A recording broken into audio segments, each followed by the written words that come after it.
Imagine if you had a little more time. Time to connect. Time to talk, share, love, and care. Our innovations help you care faster, smarter, easier. Giving back time for what matters most. Better care for more people. Philips. Our innovations help you care faster, smarter, easier. Giving back time for what matters most. Better care for more people. Philips. Our innovations help you care faster, smarter, easier. Giving back time for what matters most. Better care for more people.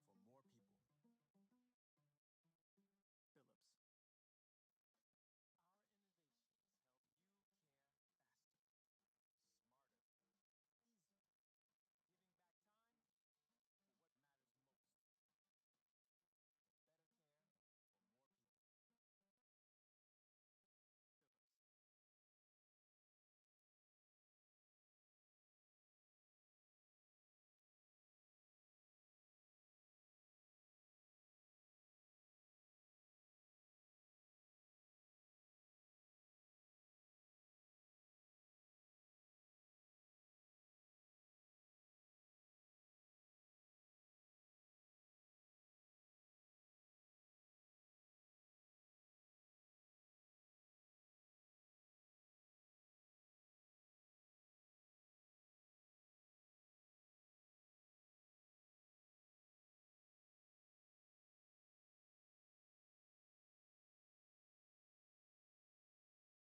That was the finest person. Just a little bit.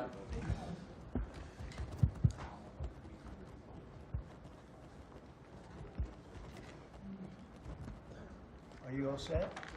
Everybody ready? It's nice to be with you. Welcome to the final cabinet meeting of 2025, a year that will go down as the most consequential and successful first year of any administration. They're saying that, not me. Oh, I say it too, actually. A lot of people are saying it. And a lot of that is thanks to the men and women in the cabinet.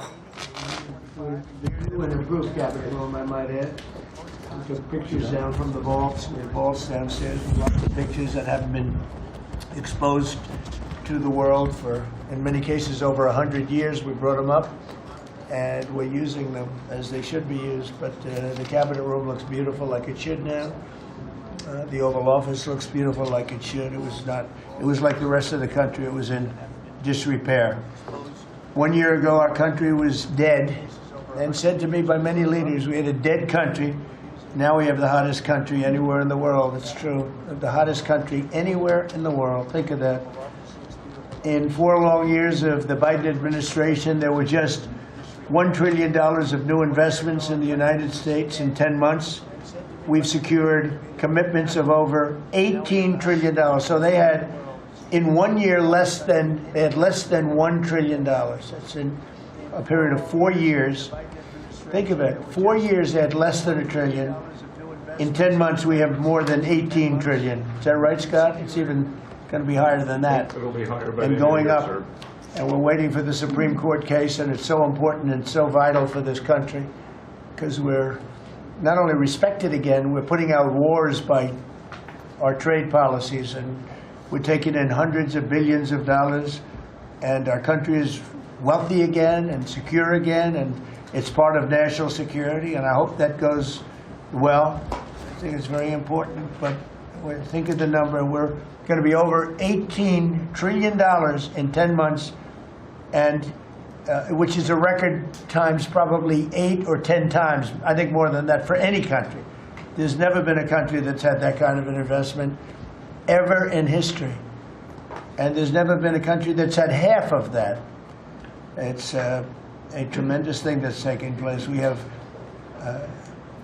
companies moving in from all over the world, from Mexico, from Canada, from Europe, from China, from Japan a lot. We just had Toyota is going to spend $10 billion, they just announced, on building new plants in this country. Our workers, they're going to be all workers, but they're spending a tremendous amount. So the stock market has set 46 all-time highs.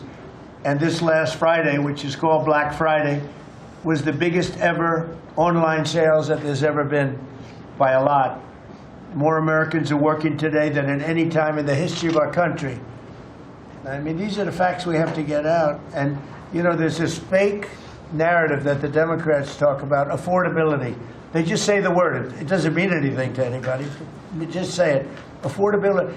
I inherited the worst inflation in history. There was no affordability. Nobody could afford anything. The prices were massively high. Do you remember when we took over eggs? You did a great job on that, Madam Secretary. Agriculture, Brooke. Eggs were 4 or 5 times higher than they had ever been. They said don't order eggs for Easter at the White House. And we ended up doing it, and we got the egg prices way down, lower than what they were before. But the word affordability is a con job by the Democrats. They say affordable. I watched the other day where some very low IQ congresswoman talked about affordability. She had no idea. Their prices were much higher. As an example, energy, gasoline, we're now at about $2.50 a gallon. We're going to be, I think, at $2 a gallon. We could even crack that at some point. I'd love to do it.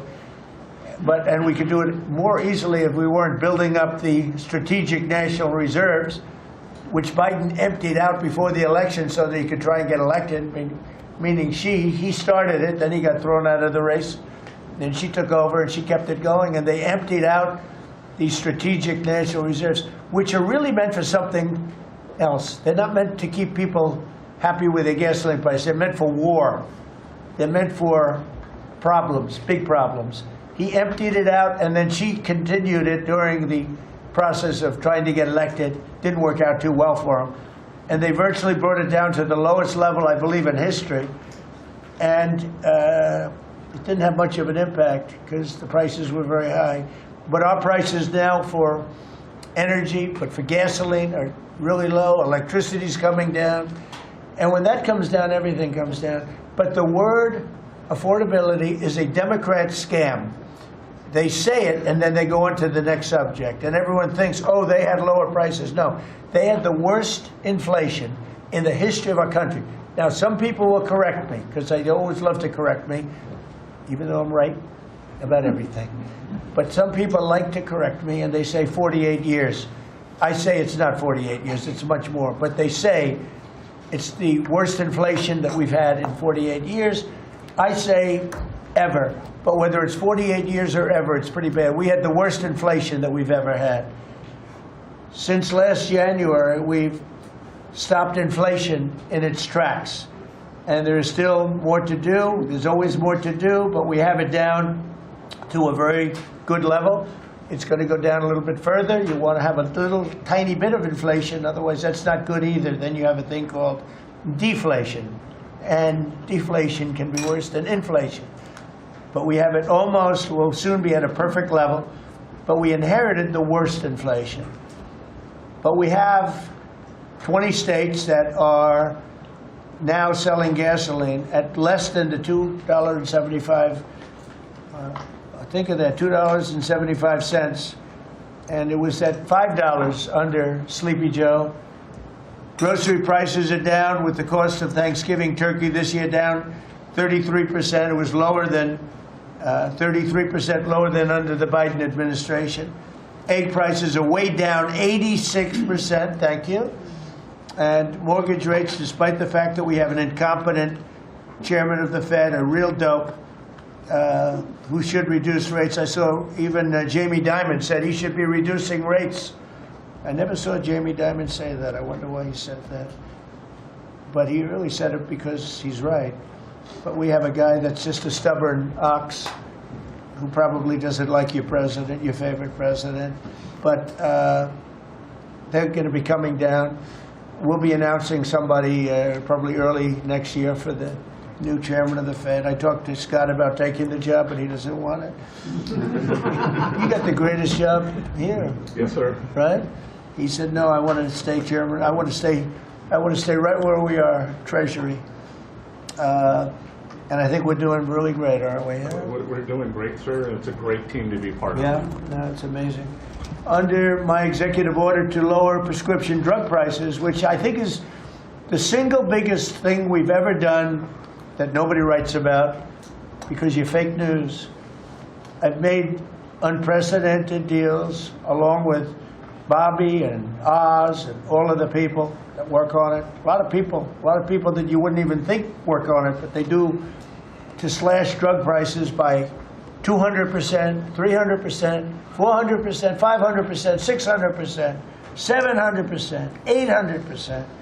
Nobody's ever heard of it before because I instituted favored nations, and no nation agreed to do it. And then I said to the nations, if you're not going to do it, I'm going to charge you 100% tariff, which is more money than we're talking about. And they said, sir, we'd love to do it. Please, we would be honored to do it. And they agreed that they would go along with the whole thing. Nobody thought you could do it because they felt, number one, you couldn't get the drug companies to do it. So we're paying, as an example, for the, let's call it the fat drug, F-A-T, for fat people. Anybody use it at the table? Don't ask. But the fat drug was $135. Think of that. For certain people, $1,300 for certain countries, $1,300 in New York. So in New York, it was $1,300. And in London, it was $135. And a friend of mine called me, he said, what is this? Why is it? He got used to paying $1,300. Well, now what we have it down to is Bobby, what's the number? Like 150 or something? We have it down to a low number, don't we? Yeah, it's around 100, 125, 150. Think of that. So we got it down from $1,300 to $125 to $140, depending on various countries. In other words, we're paying the lowest price, tied for the lowest price in the world. It's, people said you could never do that because you couldn't get the countries to agree to it. I did. Every country agreed to it because I said, if you're not going to agree to it, that's okay, I'm going to charge you tariffs. And as soon as I said that, they said, we agree.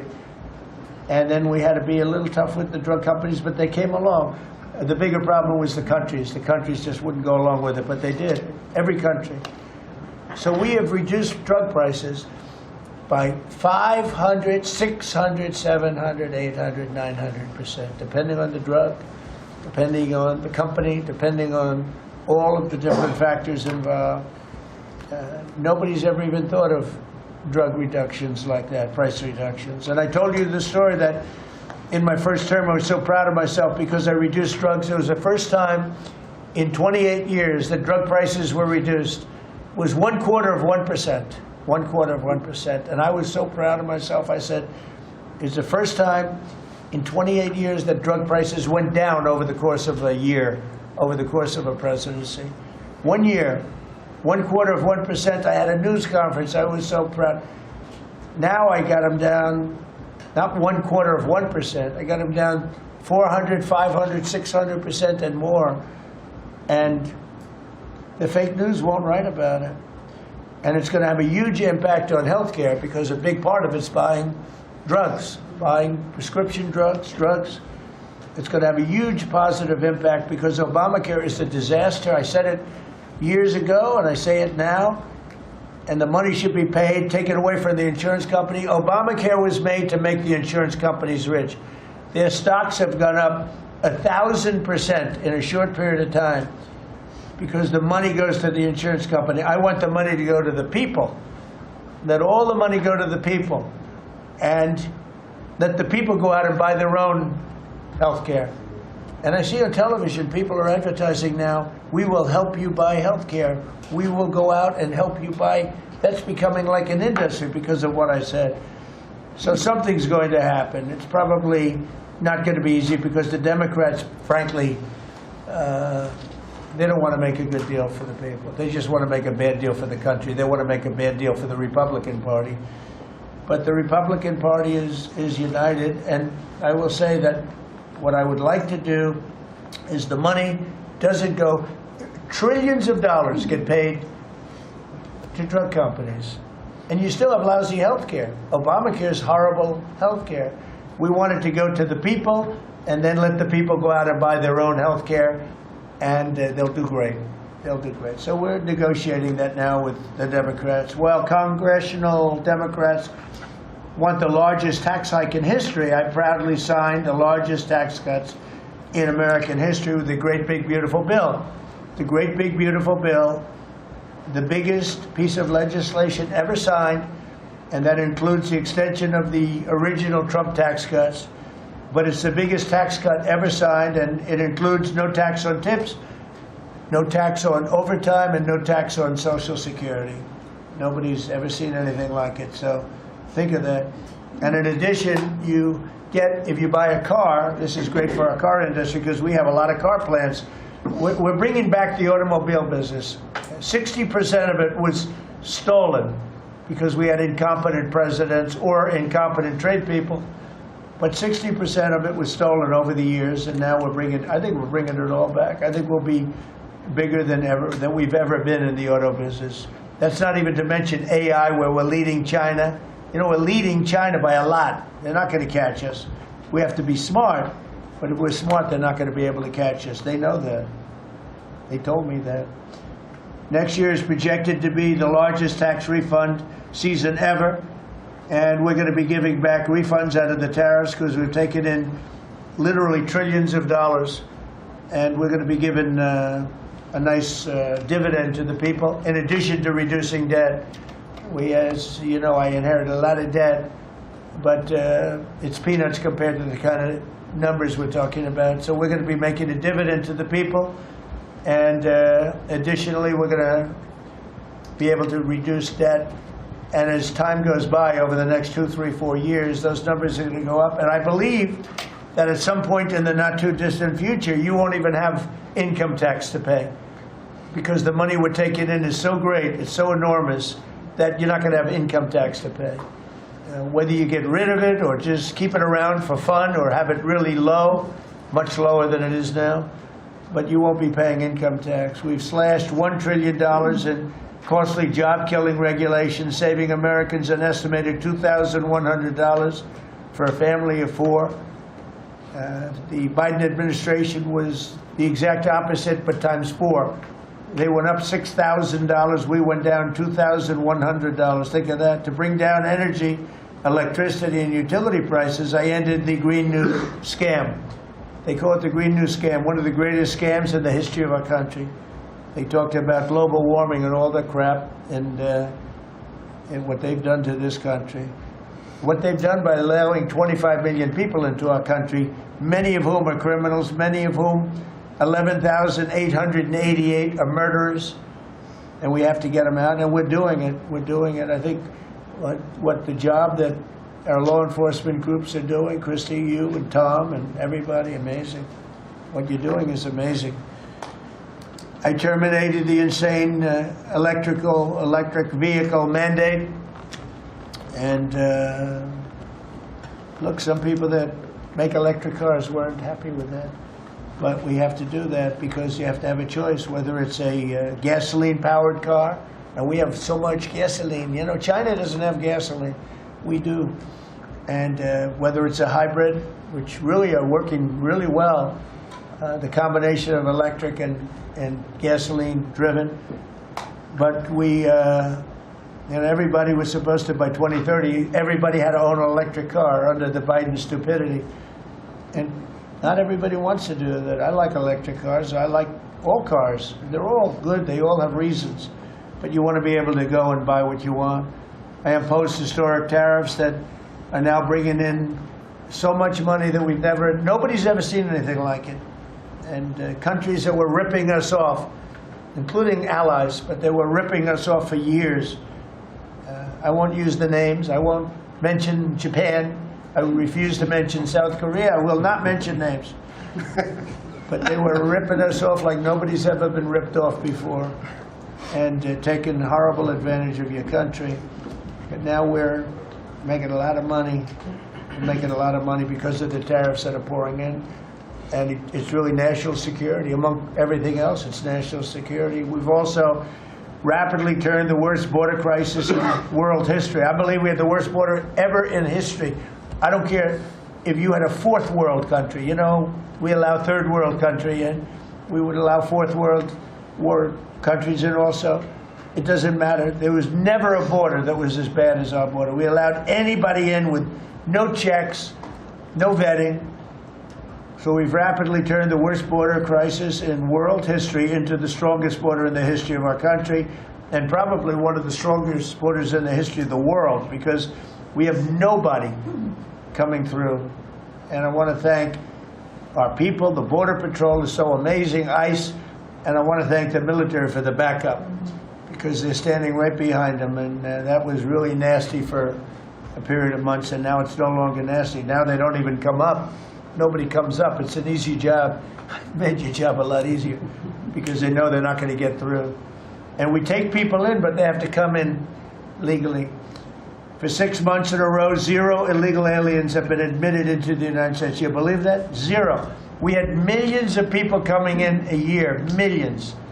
Now we have 0 for 6 months, and these are given by radical left people that do the numbers. I mean, they're not doing me any favor.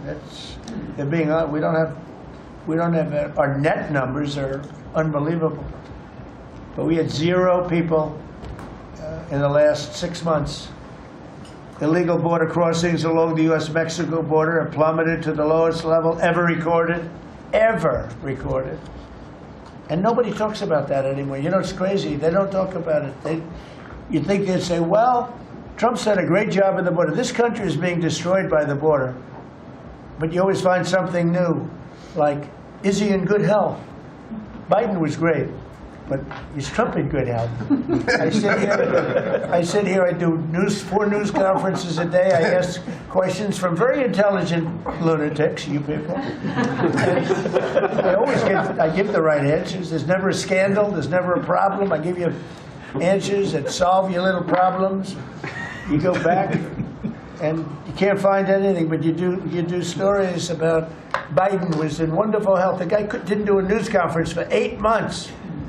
If I go one day, I had one day where I didn't do a news conference, there's something wrong with the president. You people are crazy. I'll let you know when there's something wrong. There will be someday. That's going to happen to all of us. But right now, I think I'm sharper than I was 25 years ago, but who the hell knows? By the way, I took my physical. I got all A's, everything. But they said to me, would you like to take a cognitive test? I said, is it hard? They said, yes. I said, well, I'm a very smart person. Who was the last president to take one? No president has ever agreed to take one. Because when you get into the mid-questions, meaning 10, question number 10, 11, 12, 28, 30, they get harder and harder. And they said, would you like to do it? I said, well, no reason to do it. Nobody's ever done it. I'll do it maybe, but there's really no reason. They said, sir, the problem is this is Walter Reed Hospital. And that's a military hospital. And that means that things are, sort of open. It's not like private where you have, if you do poorly, we'll have to, probably you'll find out. I said, I won't do poorly. I'm a smart person, not a stupid person. And as the doctor will tell you, I aced it. Right, Susie? I aced. I got every question right. And these are tough questions. These are questions that I would say 99% of the people that I'm talking to right now, meaning the people from the fake news, would not do well in those exams. But I'm the only one that took it. I got every single question right. And then I read in the New York Times, is Trump sharp? Trump is sharp. But they're not sharp. That's why they're going out of business, the New York Times. I hear that they're losing so much money, it's ridiculous. They're a bunch of fakers. But we can never let another thing happen like what happened to us with a fake election, with a rigged election, where a guy like Joe Biden assumes the presidency. Because the man was grossly incompetent. And he was incompetent 30 years ago. But he was really incompetent for those last few years, and our country was put in great danger because of it. So for 6 months in a row, we had 0 people. Illegal border crossings along the U.S.-Mexico border have plummeted to the lowest level ever, ever, ever. Think of that. And the net benefit to our country is enormous, incalculable. America is strong and respected again. On the world stage, we're really respected. In fact, I went to a NATO, and they were calling me the president of Europe. We're doing very well. We have a lot of respect. As you know, we have a problem with a war that our people are trying to settle now with Russia and Ukraine. We are not involved in the war monetarily anymore. Biden gave away $350 billion like it was candy. That's a massive amount of money. And much of it in cash, a lot of it in equipment. I don't give away anything. We sell the equipment to NATO. The European nations pay us for the equipment, 100% price. And then they bring it to Ukraine, or whatever they do with it. But we're trying to get that settled. I've settled 8 wars. This would be the 9th. And our people are over in Russia right now to see if we can get it settled. Not an easy situation, let me tell you. What a mess. It's a war that never would have happened if I were president. Not even a chance. And it didn't happen for 4 years. We've renamed the Department of Defense the Department of War, and I thought that would be controversial. And frankly, I tell you what, I haven't met one person, there's not one person I've met that doesn't like it. Think of it. We won World War I, World War II, everything in between, everything before it. And then we said, let's change the name. So we changed it back to what it was, Department of War, and Pete's doing a great job. We ended 8 wars, think of that. 8 wars, but we're going to do one more, I think. I hope. Every time I end a war, they say, if if President Trump ends that war, he's going to get the Nobel Prize. If I end that war. Well, he won't get it for that war, but if he ever gets it for the next war, now they're saying, if he ever ends the war with Russia and Ukraine, he's going to get the Nobel Prize. What about the other 8 wars? India, Pakistan. Think of all the wars I ended. I should get the Nobel Prize for every war, but I don't want to be greedy. Actually, the woman who got the Nobel Prize said, "You've got to be kidding. Trump deserves the Nobel Prize." So that was very nice of her. I appreciate it, which is true, actually. But I don't care about that. You know what I care about? I care about death. I care about all the people that are dying. And last month, 27,000 young people died, mostly young people, mostly soldiers, despite some missiles being shot into Kiev and other places. But think of it, mostly young people. 27,000 people died between Russia and Ukraine last month. What a shame. So we're restoring law and order to our cities and towns. If you look at what's happened, and I want to pay my deepest respects to those 2 incredible people from the National Guard in West Virginia they came from. I spoke to their parents. Sarah is gone. She passed away. She's looking down on us now, and she loves her parents, and they loved her. They were, somebody said, "How are they doing?" I said, the word is devastated. Doing. How are they going to do? They're devastated. The rest of their lives they're going to be devastated. She was an incredible person, highly respected, top of her class, everything. She was like a perfect human being. 20 years old, just started. She was like a baby. She was so proud. They were giving her a promotion, and she told the parents that she was getting a promotion, and they were so proud of her. Then they get a call that this happened. And we have one young man who's fighting for his life. He's fighting very hard. I think he's probably doing better than anybody. They said he didn't have a chance. I'll tell you, the one who said he's going to live is his mother. I spoke to his mother. "Sir, he's going to live." I spoke to her very soon after this horrible event took place with this scum that is able to come into our country. I spoke to his mother. "Sir, he's going to be okay. I'm telling you." No doctor thought that. Nobody thought that. He was hitting bad places, and she was like so positive. It was incredible. And it's possibly right, Pam, right? Possibly right. Boy, it would be amazing. If he lives, it would be amazing. A miracle, actually. But we're very proud of those 2 people. We're very proud of the National Guard. We're very proud of our military and our police and our firemen and women. If you go back and take a look a year ago, year and a half ago, it all changed, I think, on November 5th, the day of the election. But you go back before that, you couldn't get people to join the military, Pete, right? They didn't want anything to do with military. They wanted nothing to do with joining the police or the fire. They wanted nothing to do with anything. They had no spirit. The country it had no spirit, nothing. And now we just had the highest recruitment in history, and we're getting great people. We're getting great people. And I will say, despite what just happened, Washington, D.C. has become a really safe place. And I guess this lunatic probably was upset that the National Guard is so effective, because we were really, really effective, and we are. And Washington, D.C. is now considered a very, very safe city. We had crime numbers a year ago that was so bad, embarrassment, that the city, the capital of this country, could have numbers like that. And Washington now is, no murders, no this. It's been a miracle also what happened here. And now we're in Memphis, and we're going to New Orleans pretty soon. Over there, the governor called me. He'd like to have us go there. Governor Landry, great guy, great governor. He's asked for help in New Orleans, and we're going to go there in a couple of weeks. And we're doing a real job. Even Chicago's down a little bit because we have a minor force there. We could knock it down within 4 or 5 weeks. We could bring it down to almost nothing.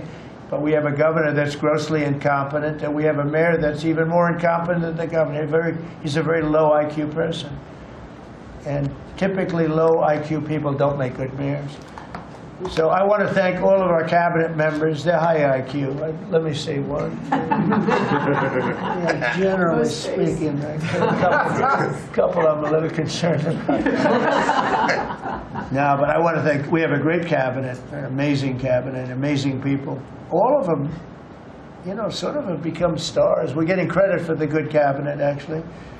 And I just want to wish everybody a great holiday. We've I think done a great job with the White House, bringing the White House back. You see the Palm Court that was redone. The Lincoln bedroom was redone. The Lincoln bathroom is now gorgeous, like it should have been. It was terrible green tile that was never the way it was supposed to be. It was done in the 1940s, actually, but it was not proper. And we're restoring the White House just like we're restoring the country, and people are thrilled. But the First Lady's done a beautiful job with the Christmas trees and all the decorations. I see the wreaths on the windows. I've never seen that before, on the windows of the White House. And you know, it's 4 stories high. I said, how did they get that wreath? They had people going up in a little dangerous. I wouldn't want to do it.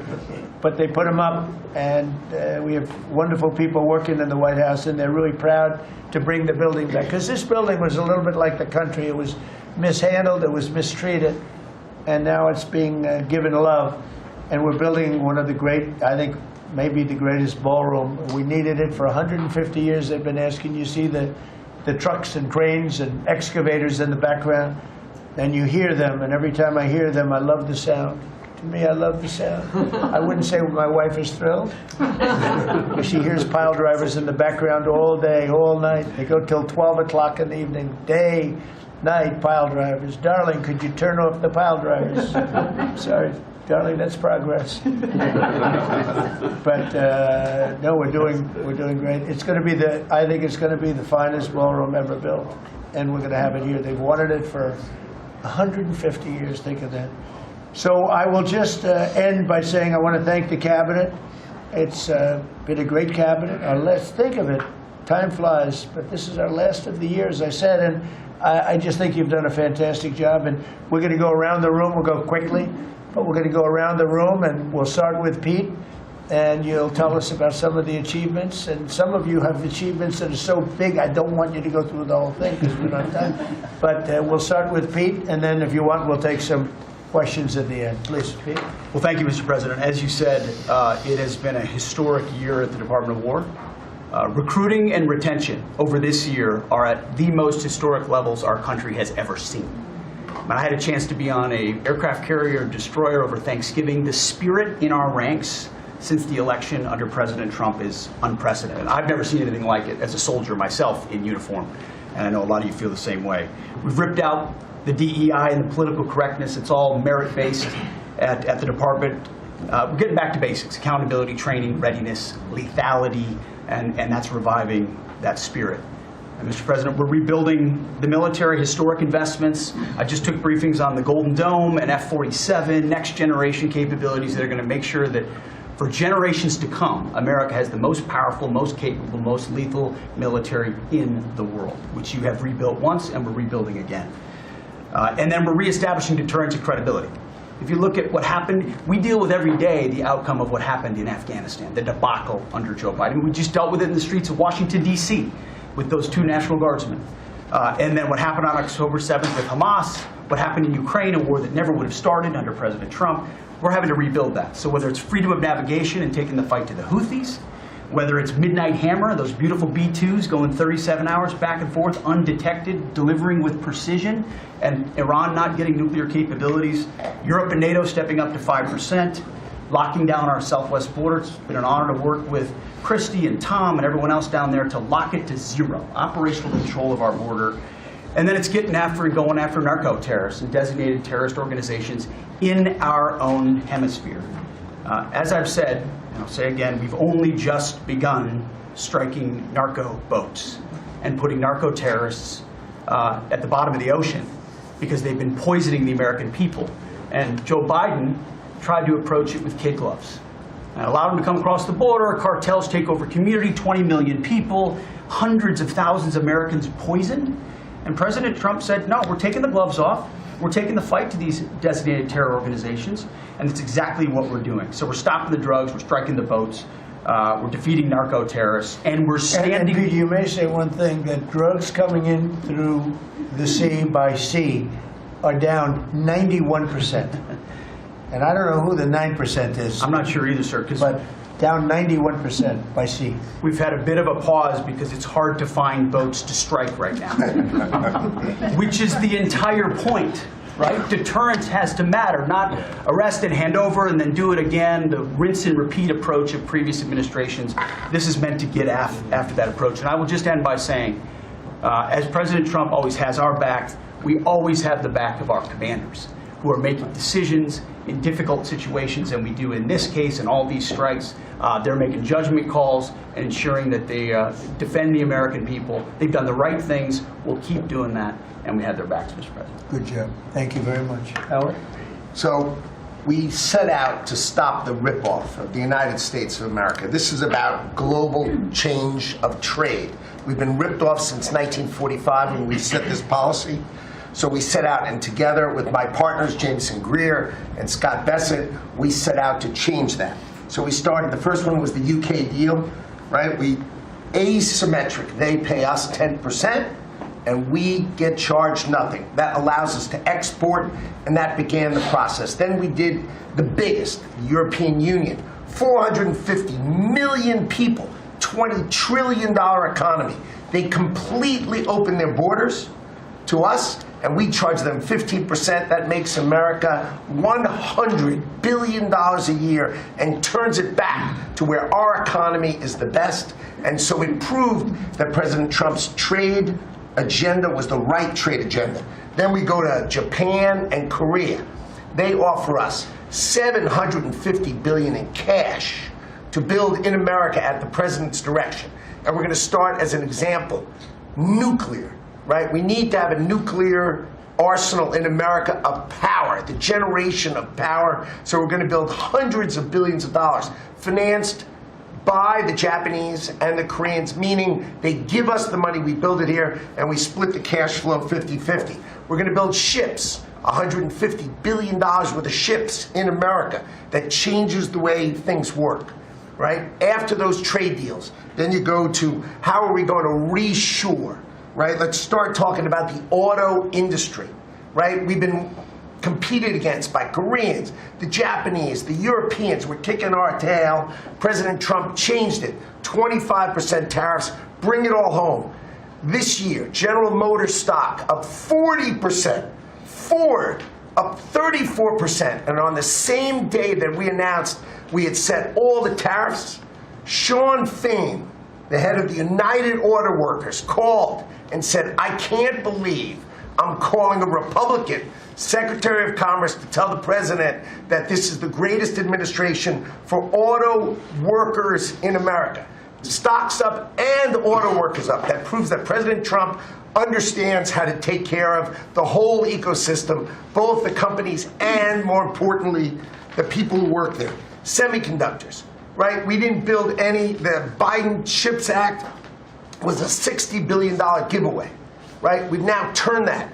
$300 billion is committed to America. That's going to go up to $750 billion in the next 60 days. Right? And then you go to pharmaceuticals. Right? $250 billion being invested in America, and then working together with Bobby Kennedy, right? Pounding away on that MFN, working together as a joint team. They're coming to over $250 billion and cutting prices in half. We did the golden share of U.S. Steel to make sure the Mon Valley is protected. Intel gave us 10% of the company, make tens of billions of dollars, right? And the last thing I will say is a year ago today, I was working on transition with President Trump, right? To build the greatest cabinet ever for the greatest president ever. And I, as I sit here today, I can't be more proud of how you did it, sir. You've created the greatest cabinet. It is a joy to be at this table. Amen. You know, one thing we will mention, so they came to see me from Intel, and they had a problem. I said, look, we'll fix your problem, but I think the United States is entitled to 10% of your company. And the chairman looked at me and he goes, you have a deal. Tom, how much money have we made since I made that deal? It's only 40 billion. 40 billion. We made $40 billion. That was, what, 3 months ago? Does anybody write about it? Nobody writes about it. That's okay. Mr. Secretary, how we doing with transportation? Well, Mr. President, so just quickly on aviation, many of you have heard that we have an infrastructure made of copper. We have to transition to fiber. The last administration said it was going to take more than 10 years to complete the transition from copper to fiber. They had no plan to actually do it. We have already completed a third of this transition from copper to fiber. Now it's going to take longer for us to go from analog to digital. By the way, the rest of the world transitioned 20 years ago from analog to digital. We are just going to do that at the FAA right now, but we're buying new radios. We're going to buy new radar. By the way, those radar are going to be made in America, Mr. President. This phase of the operation will be completed by the time you leave office. It's 3 years. I do need another $20 billion, Congress, to start the second phase, which is really important, and we'll try to get that done also in that 3-year time period, but we need the money, critically important. With regard to commercial driver's license, I think we've covered a lot the crashes that have taken place around the country. And what we found is there have been states that have issued commercial driver's license to foreigners, and they've gone through sham schools, and they're not safe on American roadways.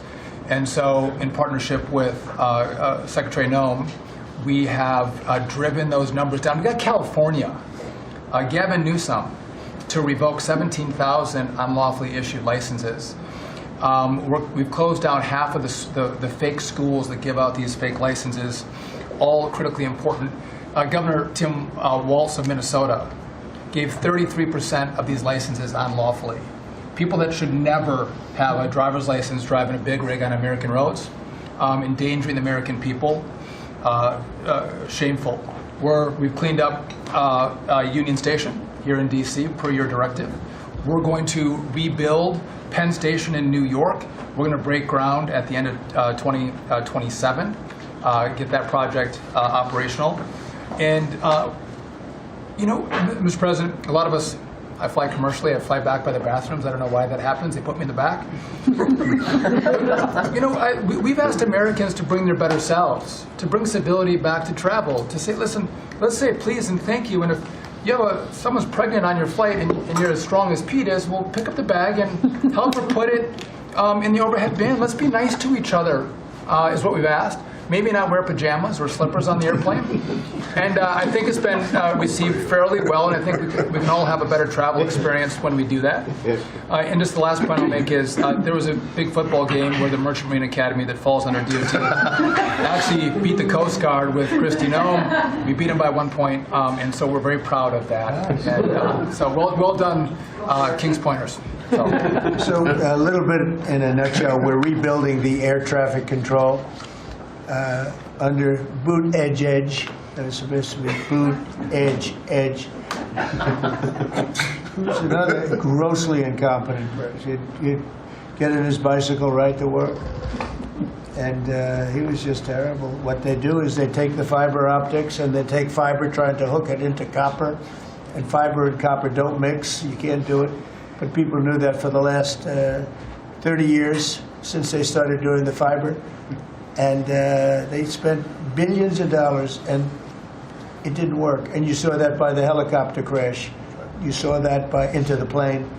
You saw that by a lot of things. So we're doing a brand new air traffic control system, and it's going to be the best, and it's going to be from top to bottom. And we have the 3 top companies in the world bidding on it. And it's going to be one bid, and we're going to have one company responsible, and it'll be the best system.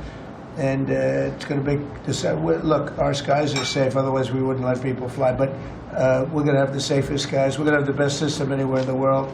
We're also going to rebuild Dulles Airport because it's not a good airport. It should be a great airport, and it's not a good airport at all. It's a terrible airport. It was incorrectly designed with a good building. Actually, it's got a beautiful terminal. Saarinen was the architect, one of the greatest architects in the world at the time. A great architect. And so they have a great building and a bad airport. But we're going to turn that around, and we're going to make Dulles Airport serving Washington and Virginia, Maryland, etc. We're going to make that into something really spectacular. We have an amazing plan for it, and other things. But you're doing a really good job. I appreciate it. The people movers of Dulles, we had a crash recently.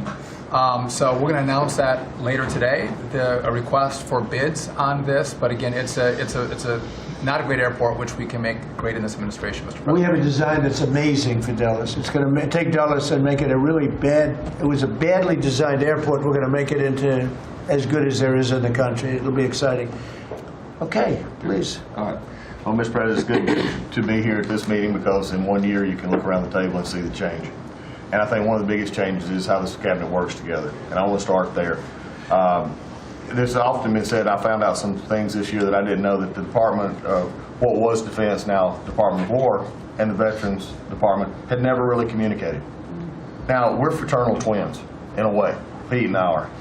He lifts better, I'm better looking.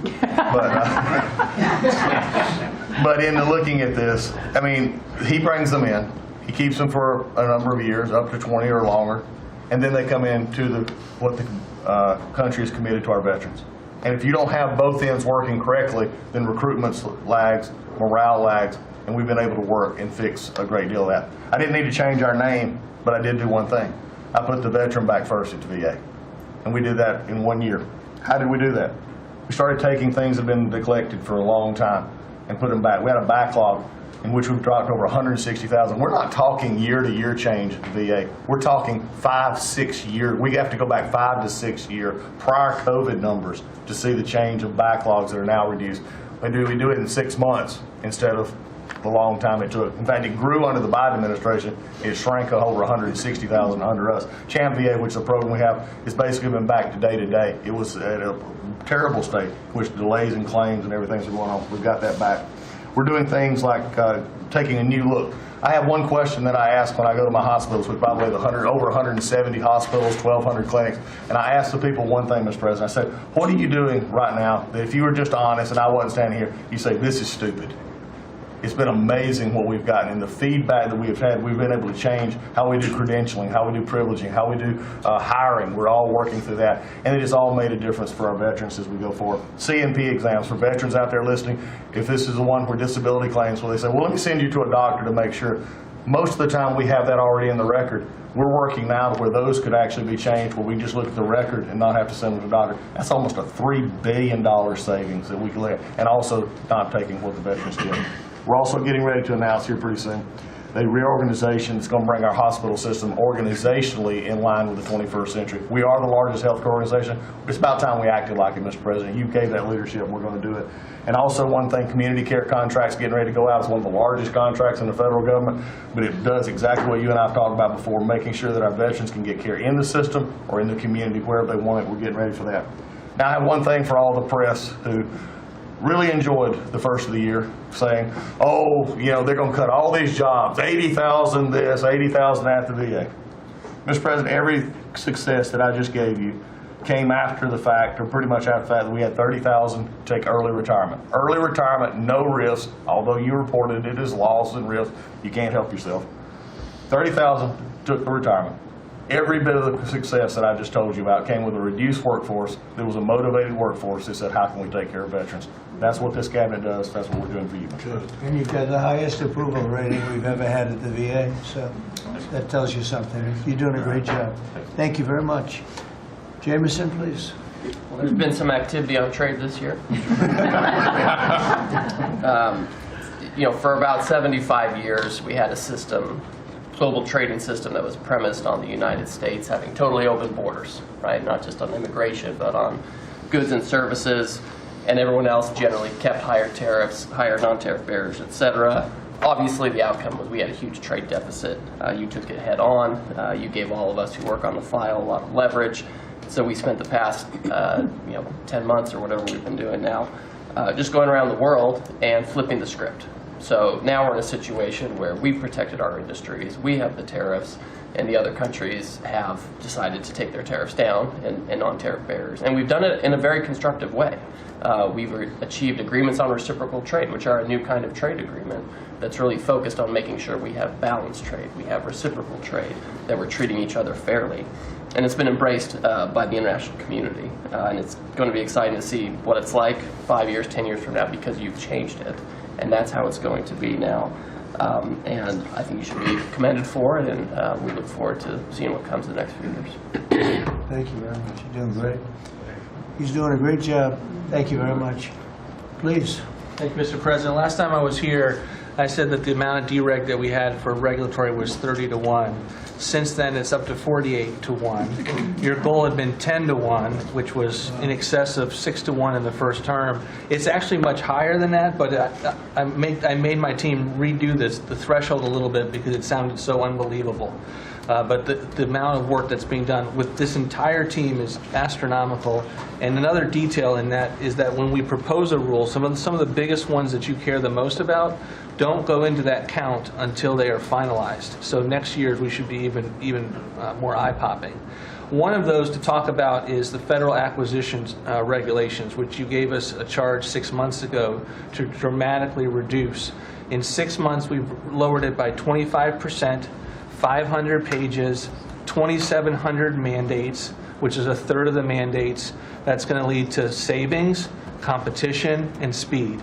So probably $40 billion for the agencies and savings over the course of 10 years. When we get up and running, it'll be north of between $200 and $400 billion. Competition, about 45% of government bids only have one bidder. So you got no competition in that situation.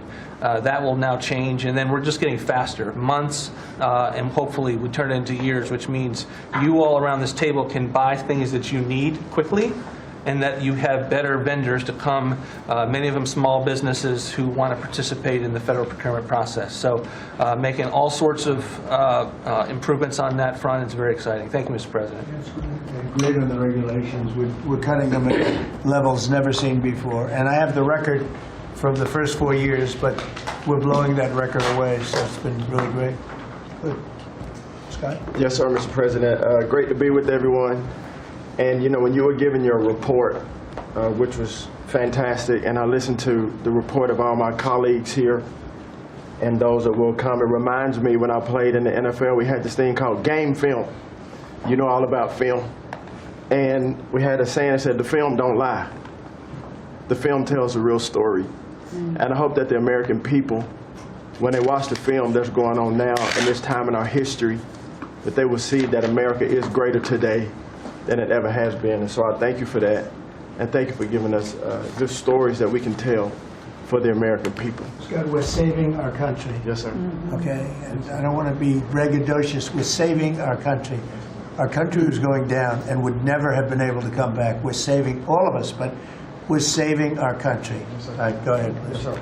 So at Housing and Urban Development, in keeping with your executive order, sir, in making America's streets safe and beautiful again, we've been very intentional about making public housing in our country safe.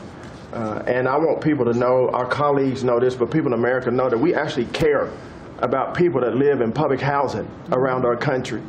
A lot of public housing is wrought with crime, sex trafficking, drug trafficking, illicit drugs, illegal aliens living in public housing, but we put them on notice to let you know that it's not lost on us. We care about the people, we're paying attention to it, and we're going to root out crime in public housing. We've been very focused on working with the Memphis Safe Task Force, the DC Safe and Beautiful Task Force, working with Pam and Christy and others, and law enforcement. Our law enforcement is tremendous. Every single night they go out and they go to public housing to make sure that our people are safe, mothers and children are safe. And so at HUD, you know, it's a different day. We're running new plays.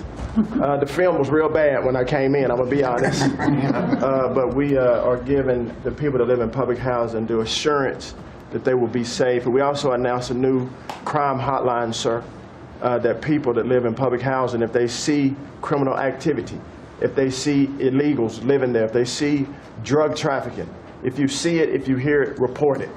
Don't be afraid. And so work with our Office of Inspector General. We've set up this crime hotline, and also working with Christy and Department of Homeland Security, making sure that everyone that lives inside of public housing is accounted for and that they are American people. And so I say that and I emphasize that to know that we prioritize American people and American people only. Lastly, sir, in Atlantic City, we took over the Atlantic City public housing because the living conditions were deplorable. And they have people that have been living there for 3 generations, and they were being treated very bad. And so I took it so that we can now give people a safe place to stay. And working with the First Lady in the Foster Youth Initiative has been a great joy for me and our team. So thank you for doing that executive order to make sure that our foster youth have a safe landing pad and have financial literacy as they age out of the foster youth system. And sir, you talked about affordability. HUD has supported over 1 million Americans in home ownership and affordability, and over 560,000 are first-time home buyers. So I hope that the press will write about that good news, that 1 million people are able to own a home and to refinance their homes. And sir, we are moving our building from DC to Alexandria, Virginia. So thank you for your support. We're going to save the American people about $500 million. So that's my report. Thank you, sir. Thank you, Scott. Well, coming off of Thanksgiving, moving towards Christmas, I think it's the season of Thanksgiving, and 2 words for me are gratitude and joy. Gratitude to you for, as Howard said, bringing this team together. I say it a lot, but I'll say it again, that this is like family at this point, and I don't know that there's ever been an organization like this, at least a government like this, in the history of our country. These jobs are hard, but the joy every day in getting to fight for America and save the country is the privilege of all of our lifetimes, I believe. So thank you for that. At U.S. Department of Agriculture, the People's Department, Abraham Lincoln launched this department in 1862. But under your leadership, we have finally, again, put farmers and ranchers and rural America first. In the last year, it's no longer DEI, climate change, sending out money based on the color of a farmer's skin. It's now about literally putting farmers back at the center of it. And under the last administration, we talked a lot about affordability. We'll continue to talk about that. But under the Biden administration and the destruction of our economy and the cost of inflation, interest rates for farmers and ranchers went up 73%. Labor went up 47%. Fertilizer went up 36%. Fuel went up 28%. So when you think about the extreme economic strain that a lot of our farmers are under in our farm economy, these are massive, massive numbers that will take some time to get out from under. But we've already seen the beginnings of the movement toward more affordable food, housing, fuel, et cetera, and that will only continue to trend as we work to solve those issues. My partners in trade, of course, they do the work, but I'm constantly talking to them about selling more soybeans, selling more corn, getting more of our products out. But when we really think about how to solve for this idea that for so long our farmers, many of them have been farming for government checks instead of moving their product around the world, these trade deals change that forever. And it isn't one trade deal or 2 trade deals, it's dozens of trade deals. And so talking about rural prosperity and bringing the golden age back to rural America, which has been lost for too long. And we're going to focus on that next year, hopefully with our Vice President, many of our cabinet members. But the opportunity to do that under these new trade deals is unprecedented. And so just putting farmers first, our ranchers first, Mr. President, is such a huge priority and an accomplishment of the last year. The second quick thing is lawfare, and I know you know this better than anyone in the country. When a government politicizes and weaponizes their power to go after average, everyday Americans, well, from you, the top of the heap as president, but all the way down to the ranchers in South Dakota, the Maud family, who were facing jail time over a fence line dispute that had been in their family for 130 years. We fixed that. The family, the Henry family in New Jersey, who were facing their farm being taken away for eminent domain to give to affordable housing, we fixed that. So being able to completely change the trajectory of private property rights, but especially as it has to do with our farmers and ranchers and our rural communities, changes everything for our country. And then the third thing, we have so much great things to talk about at USDA, but the third thing, which became very much a part of the national conversation during the Democrat shutdown, was SNAP reform, food stamp reform. when all of America saw what so many of us know and have been working on, but when you have so much rampant fraud in a program that 42 million Americans participate in, now big good piece of news that I hope is written about, since you became president, about 800,000 of those 42 million have moved off of food stamps, which is hopefully the plan with better jobs, higher wages, et cetera. But still, when we found 186,000 dead people or dead people's Social Security numbers being used, 500,000 people receiving benefits more than twice. We had a couple of people receiving benefits in 6 states. In February of this year, we asked for all the states for the first time to turn over their data to the federal government to let the USDA partner with them to root out this fraud, to make sure that those who really need food stamps are getting them, but also to ensure that the American taxpayer is protected. 21 states said yes, not surprised. 29 states said yes, not surprisingly, the red states, and that's where all of that data, that fraud comes from. But 21 states, including California, New York, and Minnesota, the blue states, continue to say no. So as of next week, we have begun and will begin to stop moving federal funds into those states until they comply and they tell us and allow us to partner with them to root out this fraud and to protect the American taxpayer. As Joe Biden was working to buy an election a year ago, he increased food stamp program funding by 40%. So now as we continue to roll that back.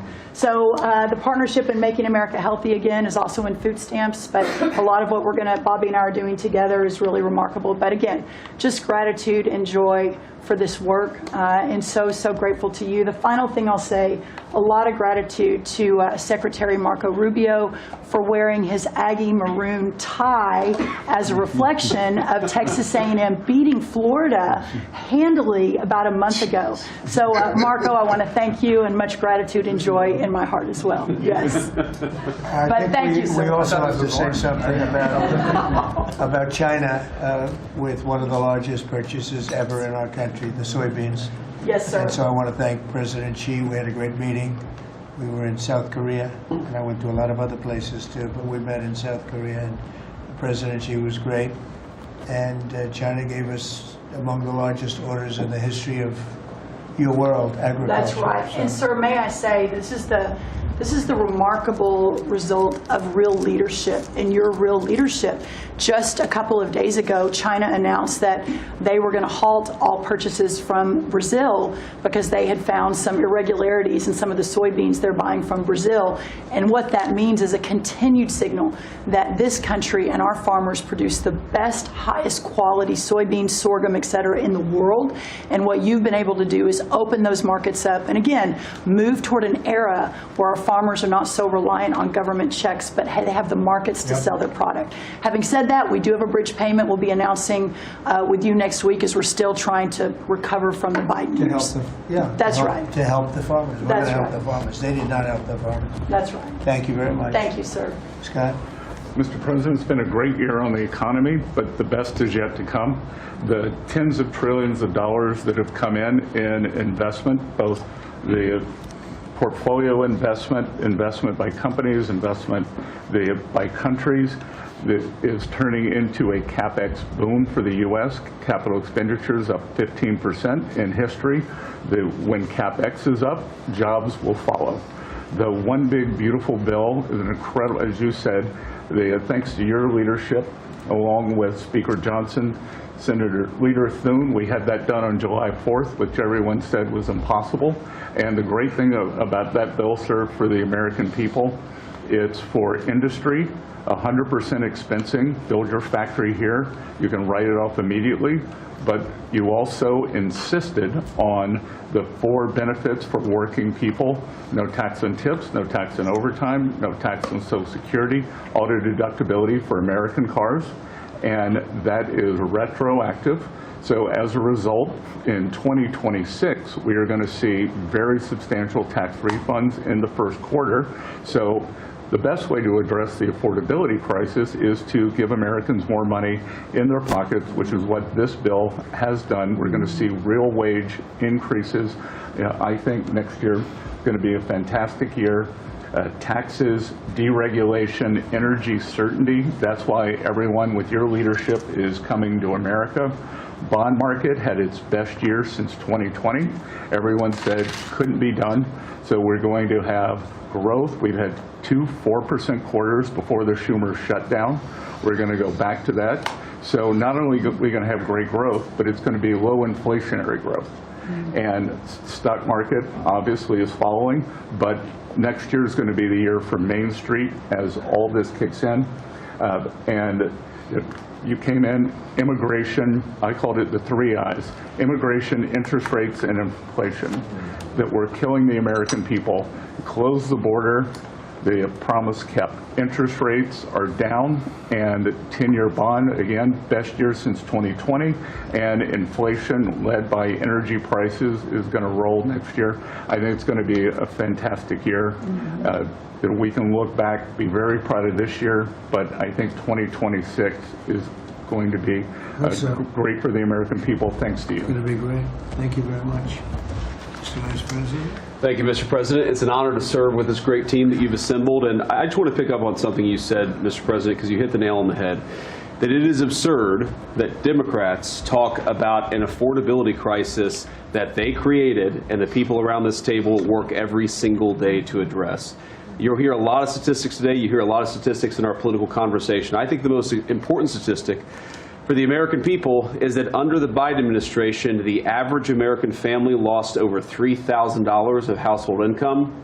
And under the first 10 months of this Trump administration, they have gained over $1,000 of household income. What that says very clearly is that we are fixing the problem that Joe Biden and the Democrats created in the last administration. If you look at every affordability crisis that's confronting the American people today, it is traceable directly to a problem caused by Joe Biden and congressional Democrats. Why did homes get so unaffordable? Because we had 20 million illegal aliens in this country taking homes that ought by right to go to American citizens. Why did tax bills get so unaffordable? Because Democrats were raising taxes while congressional Republicans under the president's leadership were now cutting taxes. Why did food get so expensive? Because we printed trillions of dollars and threw it into green scams that made our agricultural economy suffer while Americans were paying higher prices for food. On every single one of those issues, Mr. President, I think we've made incredible progress. But it would be preposterous to fix every problem caused over the last 4 years in just 10 months. I think that we've done incredibly good. But what I see over the next year, and you heard Brooke talk about joy and gratitude, what I really think this season represents for me, and I think for the entire administration, is that we have now done incredible work to fix what Joe Biden broke. And I think that next year in American growth and American prosperity could be the best year that we've had in the United States of America. It's going to happen because we're all working hard. It's going to happen because we have the greatest country in the world. But I think for congressional Democrats in particular, if they want to talk about affordability, they ought to look in the mirror. We are fixing what they're broken. We're proud to do it. It's the job that we were elected to do. But I think 2026 is going to be the year where this economy really takes off. Thank you very much. Thank you, sir. Great. Yeah. President Trump, thank you for talking about Sarah. Heartbreaks for her family. And Andy is doing well. His parents, Melody and Jason, wanted me to tell you, and I was with them yesterday in the hospital. He's a miracle. I was there when the surgeons came in, and they wanted you to know this. He's a miracle, and if everyone in this country can continue to pray for that family. He's got a long road ahead of him, but he is a miracle. And of course, our DC initiative is led by our amazing, and the monster will be held accountable who did this. Our marshals, of course, are leading the DC Safe effort. We have made over 7,000 arrests at your direction. DC is safe again. Working with everyone around this table, Pete and everyone. Scott and I were in Memphis together last week. And everyone, and Bobby, your HHS, doctors and medics are on the ground to help people in Memphis and DC. In Memphis, we've made over 3,500 arrests so far. And Homeland Security, Christy, you've been instrumental in this. But it's everyone working together as a team. We even have Treasury agents out there. It's unbelievable, on the ground in DC and Memphis. Of course, law enforcement first, FBI, Kash Patel has led the FBI. We have a 100% increase in the arrest of violent criminals, thanks to your leadership. DEA, led by Terry Cole, over 45 million fentanyl pills, 4,200 kilos fentanyl powder. That is the equivalent of 347 million potential lethal doses. That's unbelievable that you've taken off the streets of our country. And the weight of all the drugs combined taken off by DEA is the weight of 17 full semi-trucks of the drugs just since you've been in office. The drugs that had flowed into this country under the previous administration. ATF, led by Rob Sakata, has seized more than 31,000 illegal guns. 31,000. Unbelievable at your leadership. 19,000 of those were from trafficking cases. We've been sued on the legal front now. We have been sued 575 times. 575 times. More than every administration going back to Reagan combined. Most recently, yesterday, I was sued by an immigration judge who we fired. One of the reasons, she said she was a woman. Last I checked, I was a woman as well. But 24 Supreme Court wins, President Trump, 92% success rate. We told you it would take a while to get to the Supreme Court. We're doing it at record speed, led by John Sauer, of course, Sarah and Hosh, all working together. Immigration, we're winning. Nationwide injunctions, ending DEI funding, working to secure that our federal workforce is aligned with your America First agenda, representing pretty much everyone in this room. We met with your general counsel yesterday, Doug, working with everyone. It's nonstop. ICE, of course, we're winning there with Christie.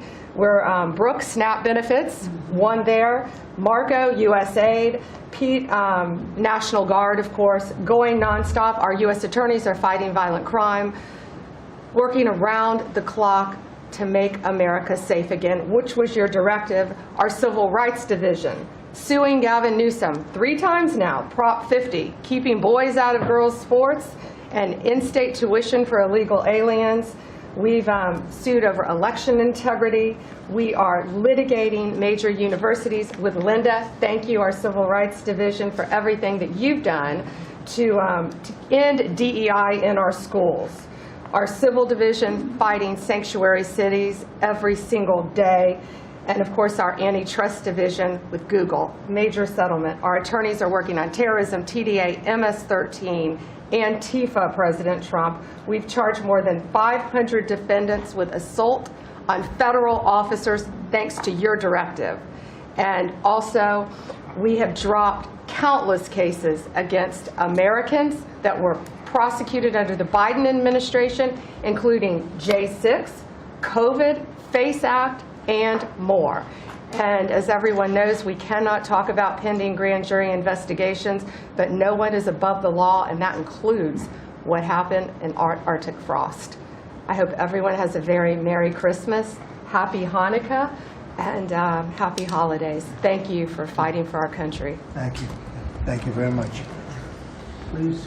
Great. Well, thank you, Mr. President. Thank you for allowing me to be at this table. When I came on board, I knew really none of you in this last year, and it's been a year, Mr. President, since I've had the pleasure to serve this country on the workforce. Everybody said the Department of Labor would be quiet, fly under the radar, you won't have to do too much. Absolutely not, because you made the American people realize the American dream is real for the American workforce. And it's been under your leadership, Mr. President, that over 2 million jobs that has been created since you started have been native-born workers. And that is the difference between this presidency, this administration, as opposed to the Biden administration, where mostly foreign-born or federal government jobs. And I think through the private sector, over 2 million jobs of native-born. And so the Labor Department has wasted no time in putting that into action with our Make America Skilled Again, either grant dollars, but the intentionality of the apprenticeship program, 1 million active apprentices across this country. We have done over 250,000 new apprentices so far in the first year and registered over 2,000 new apprenticeship programs. Why do we need the apprenticeship programs with the men and women in the trades? because of the leadership of onshoring and reshoring and have a lot of these companies reinvest in America. We have to build this country. We cannot do that without the tradesmen and women and the craftsmen of this country. And I think that, Howard and I, we talked about that from the beginning, and we're going to have to lean in on that because we need the labor force, 700,000 new skilled jobs with electricians, construction workers, machinists, and so forth. And as I traveled with the Vice President as well, we see that on the manufacturing floors of this country, they're in desperate need. The Department of Labor are going to get the workforce skilled again. Working with Secretary McMahon as we move a lot of the education out to our respective states, we are now working together, and we have deployed $86 million in investments, and a lot of that is in AI infrastructure jobs to have our new workforce proficient and literate in AI if we're going to continue to lead the AI race, and we're working on that. And the Department of Labor is now creating and will soon launch the AI infrastructure and workforce hub, which we will be able to track that metrics to see exactly if these dollars are going correctly. Integrating education and workforce with, obviously, Administrator Leffler and I are on the road a lot together because we're talking about Main Street as well as a lot of the manufacturing jobs and how we're being an ally to our businesses as opposed to an adversary. For far too long under the Biden administration, we were adversaries to our business owners, and we want to give them a leg up always and make sure that we're paying attention. And we want our workforce to be educated. We do not need the numbers that we have seen across this country where our 4th through 8th graders cannot read, write, or do any math, and they are our future workforce. We have to depend on the American worker first. Also, lowering healthcare costs in line with the executive order. I'm working with Treasury and HHS, and rulemaking is underway to expand healthcare transparency and make pricing more affordable for our employers who offer these to their employees. Promoting retirement security. The department rescinded the Biden administration's guidance that restricted the use of crypto in the retirement investments, and we're seeing more and more of that, where we also rescinded the supplemental statement that discouraged the fiduciaries from considering the alternative assets for 401ks, and that will also come through the Department of Labor, that rulemaking. Ending abuse of cheap foreign labor at the expense of the American worker. We launched over 200 investigations into companies who will have abused and or fraudulently against the American worker. So Project Firewall was released. Thank you, Mr. President. We want the trained workforce, but we will root out the fraud and abuse, and we'll protect the American worker first.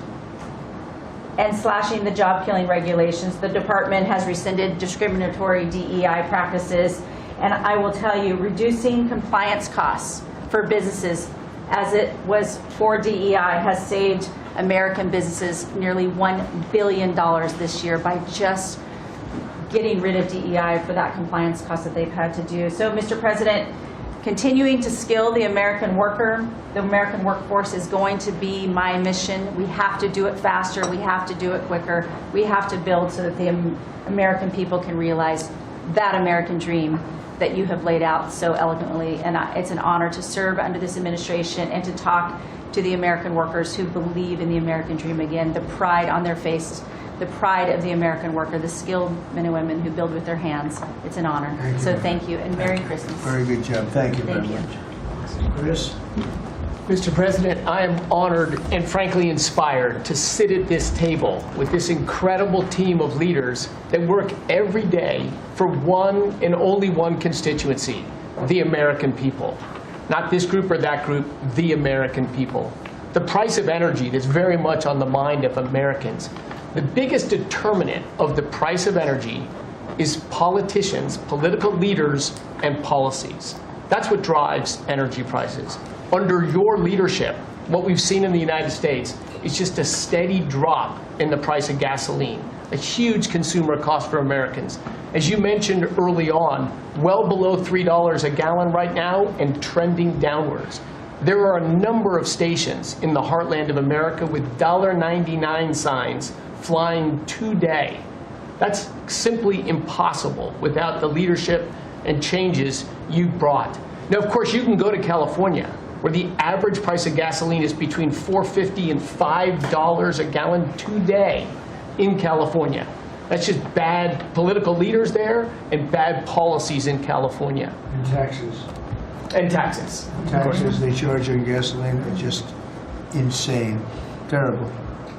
And electricity prices is a very parallel story, but it's a bigger moving ship, so the changes are a little bit slower. But Americans are outraged at a roughly 30% rise in the average price of electricity across this country.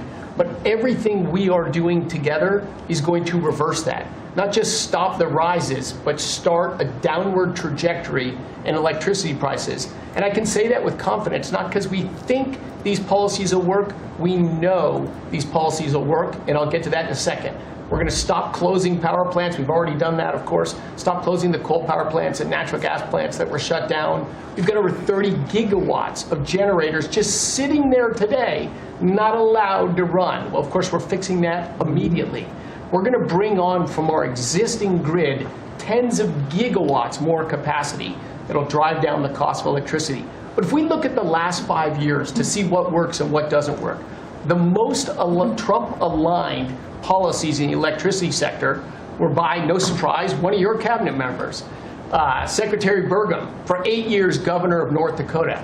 Over the last 5 years, production and demand for electricity in North Dakota grew 35%. Think what data center boom's going to do. And what happened? Electricity prices went down. Didn't rise slowly. They actually went down those 5 years.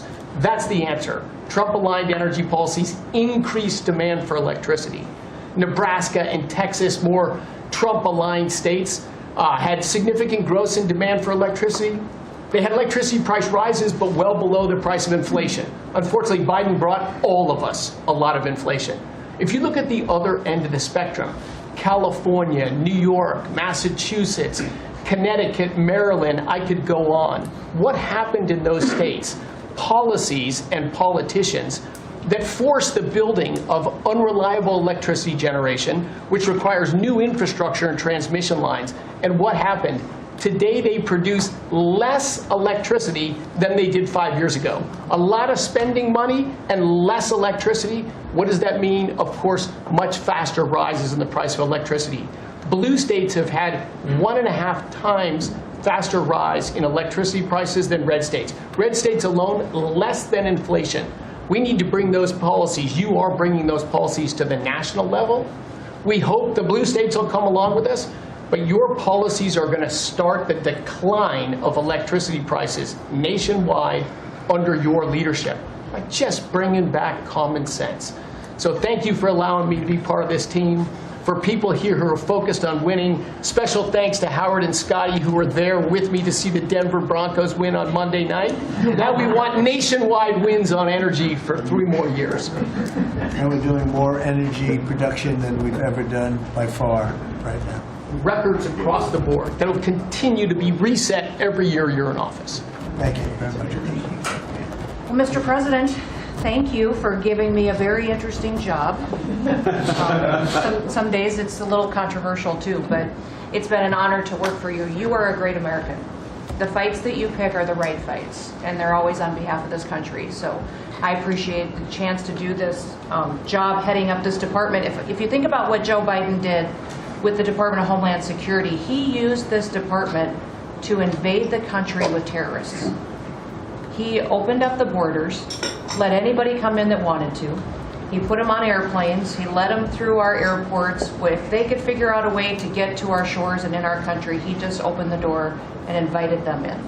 So it's our job to get them out. And I want to thank you for this team, because I look around the table and I think every single person here has helped me do my job over the last year. They've supported us at the border and given us resources. Marco negotiates all the travel documents and relationships with other countries to take their people home. 2 million people have gone home already. The people that were here illegally, you've removed from our country and sent home. And we're going to send more home for the holidays too, and make sure that they get to be with their families in their countries. Yes. Mostly the bad ones. That's right. Focus is the bad ones. That's right. And there are a lot of them. They're terrible, horrible people. And Pam makes sure she's fighting for us in court so that we can get up every day and be bold. We're going to hire our 10,000th ICE officer. Will be on the job within 10 days. So we have hired 10,000. We've had hundreds of thousands of applications. We've got within the department, TSA went through this government shutdown without any delays. They all showed up for their shifts and worked hard doing security, and they have been absolutely fantastic. Sir, you made it through hurricane season without a hurricane. Yeah. And so FEMA, you kept the hurricanes away. So we appreciate that. And FEMA is deploying resources and dollars 150% faster than ever before. So somebody does have something bad that happens to them, you are immediately there helping them and telling them they have the resources to get back up on their feet. So we have built and deployed hundreds of miles of border already. You have cut the fentanyl flow over the southern border by over 56%. You've saved hundreds of millions of lives with the cocaine you've blown up in the Caribbean. And you told me to look into Minnesota and their fraud on visas and their programs. 50% of them are fraudulent, which means that wacko Governor Walz either is an idiot or he did it on purpose. And I think he's both, sir. He brought people in there illegally that never should have been in this country, said they were somebody that they're not. They said they were married to somebody who was their brother or somebody else. Fraudulent visa applications, signed up for government programs, took hundreds of billions of dollars from the taxpayers, and we're going to remove them and we're going to get our money back. And we're going to, this next year, make sure that we only put people in leadership positions in this country that love this country and have its back. So thank you for letting us get up every day and have a purpose. We Thank you appreciate very it. much. Thanks, Chrissy. Appreciate it. Mr. President, you're exactly right. We are saving this country. We're doing it one Main Street at a time, and we're doing it at record speed and at record levels. Under your leadership, small business optimism, according to the U.S. Chamber Index for small businesses, has reached an all-time high in the history of that index. So on Main Street, the economy is coming back thanks to your leadership, thanks to getting Biden inflation under control. Small businesses' number one concern right now is finding skilled labor, and that's why Secretary Chavez DeRemer and I have entered into an MOU to speed that workforce to small businesses that under this administration are now at record levels. 36 million small businesses have now taken on board, for the first time in the SBA's history, $100 billion. That's $45 billion in small business lending at 85,000 small businesses, most of that under your term, and $52 billion out to small business investment companies. So we are running this agency like the best run bank in the country. We are growing small businesses across Main Street, and we're deregulating to the tune of $100 billion, working with all my fellow cabinet members. And thank you for putting together the best cabinet in history. Iron sharpens iron, and thank you for bringing such a strong leadership group together. And then finally, I've walked factory floors from Alaska to Maine, and the workers, the small businesses, most manufacturers in this country are small businesses, 600,000 of them. They are so grateful to your fair trade, low inflation, deregulation agenda that is creating national security and economic security in this country like never before. And so I want to also finally thank you for bringing faith back to the White House, to this administration. I want to thank Brooke for hosting the Cabinet Bible Study and invite everyone tomorrow to Bible study and making this country something that we can be so proud of under your leadership. And I am so blessed and honored to be part of this team. So thank you, Mr. President. Thank you very much. Thank you, Mr. President, for your leadership. I am truly grateful to be a member of your team here at this table to help support you in delivering on the promises that you made to the American people. You came in with a very clear mandate of taking on the rampant weaponization, politicization of the intelligence community and federal law enforcement, experiencing yourself the deep state abusing their power as they have against you, your family, and so many of the American people. Bring out accountability truly for those who have abused their power, making sure that the intelligence community is supporting your efforts in keeping the American people safe, secure, and free, and being the president of peace. I'm grateful to be in this position as your Director of National Intelligence to support you in these efforts, and I'll cover very briefly what we've done over the last year under your leadership and what we look forward to continuing to focus on next year. First of all, under your leadership, again, we've taken on a historic effort for transparency, declassification, and exposing these abuses of power by these deep state actors. We've declassified over 500,000 documents, many of which had never been seen before by the American people, put them online to bring about this level of transparency. We formed a weaponization working group, again, to be able to go after a lot of these abuses of power that have never seen the light of day, to support the accountability that under Pam Bondi's leadership in the Department of Justice is coming about. Secondly, bring about reforms to the intelligence community to make sure that we have the most effective and efficient and focused workforce that's really working on bringing about the priorities you have laid out in ensuring our country's security. And lastly, Mr. President, working with many of our partners here around the table is going after these domestic threats. We have threats coming from both Islamist ideology as well as Islamist terrorists, foreign terrorist organizations, and those who seek to do harm to the American people, many of whom were let in across our borders under the previous administration. We are focused on these tasks and this imperative for the American people, and just appreciate your leadership, Mr. President, in empowering us to be able to conduct this service. Merry Christmas. Thank you very much. Merry Christmas. That's right. Merry Christmas. Let's say it loud and clear. Lee? Mr. President, your team at the Trump EPA has been crushing it all year to fix the big mess that we inherited and deliver amazing results for the American people. I've had the opportunity to visit all 50 states since confirmation earlier this year, and to hear from real people, where they meet, where they live, and to bring their great ideas and their asks back to us to be able to deliver for them. At the Trump EPA, we have proven that you can both protect the environment and grow the economy. On the environmental front, since you were sworn in earlier this year, we have averaged a big environmental accomplishment every single day. On the 100th day, the 200th day, the 300th day of your presidency, each time we released a list of our top 100 environmental accomplishments. That has included a historic LA wildfire cleanup that you ordered us to complete in record time, which we did, and the Army Corps, under the leadership of our great Secretary of War, did their part as well. The federal government completely did all of the work needed to allow these residents and businesses to be able to rebuild, but poor leadership at the local and state level, unfortunately, is still resulting in these property owners unable to rebuild, and it's wrong.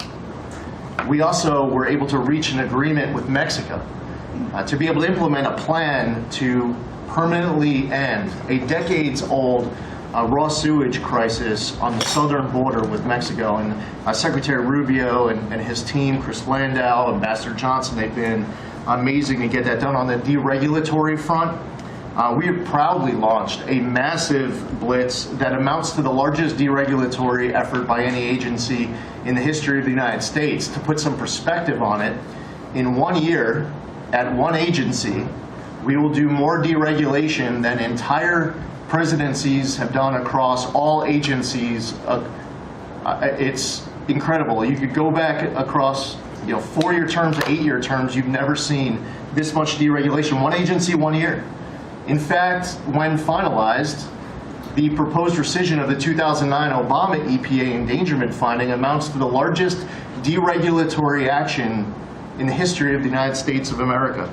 From fixing the agency's definition of waters of the United States, which is important for our farmers, our ranchers, and other landowners, to the effort to end electric vehicle mandates and promote consumer choice, eliminating regulations designed to eliminate entire sectors of our energy economy. We're thinking big and we're delivering big.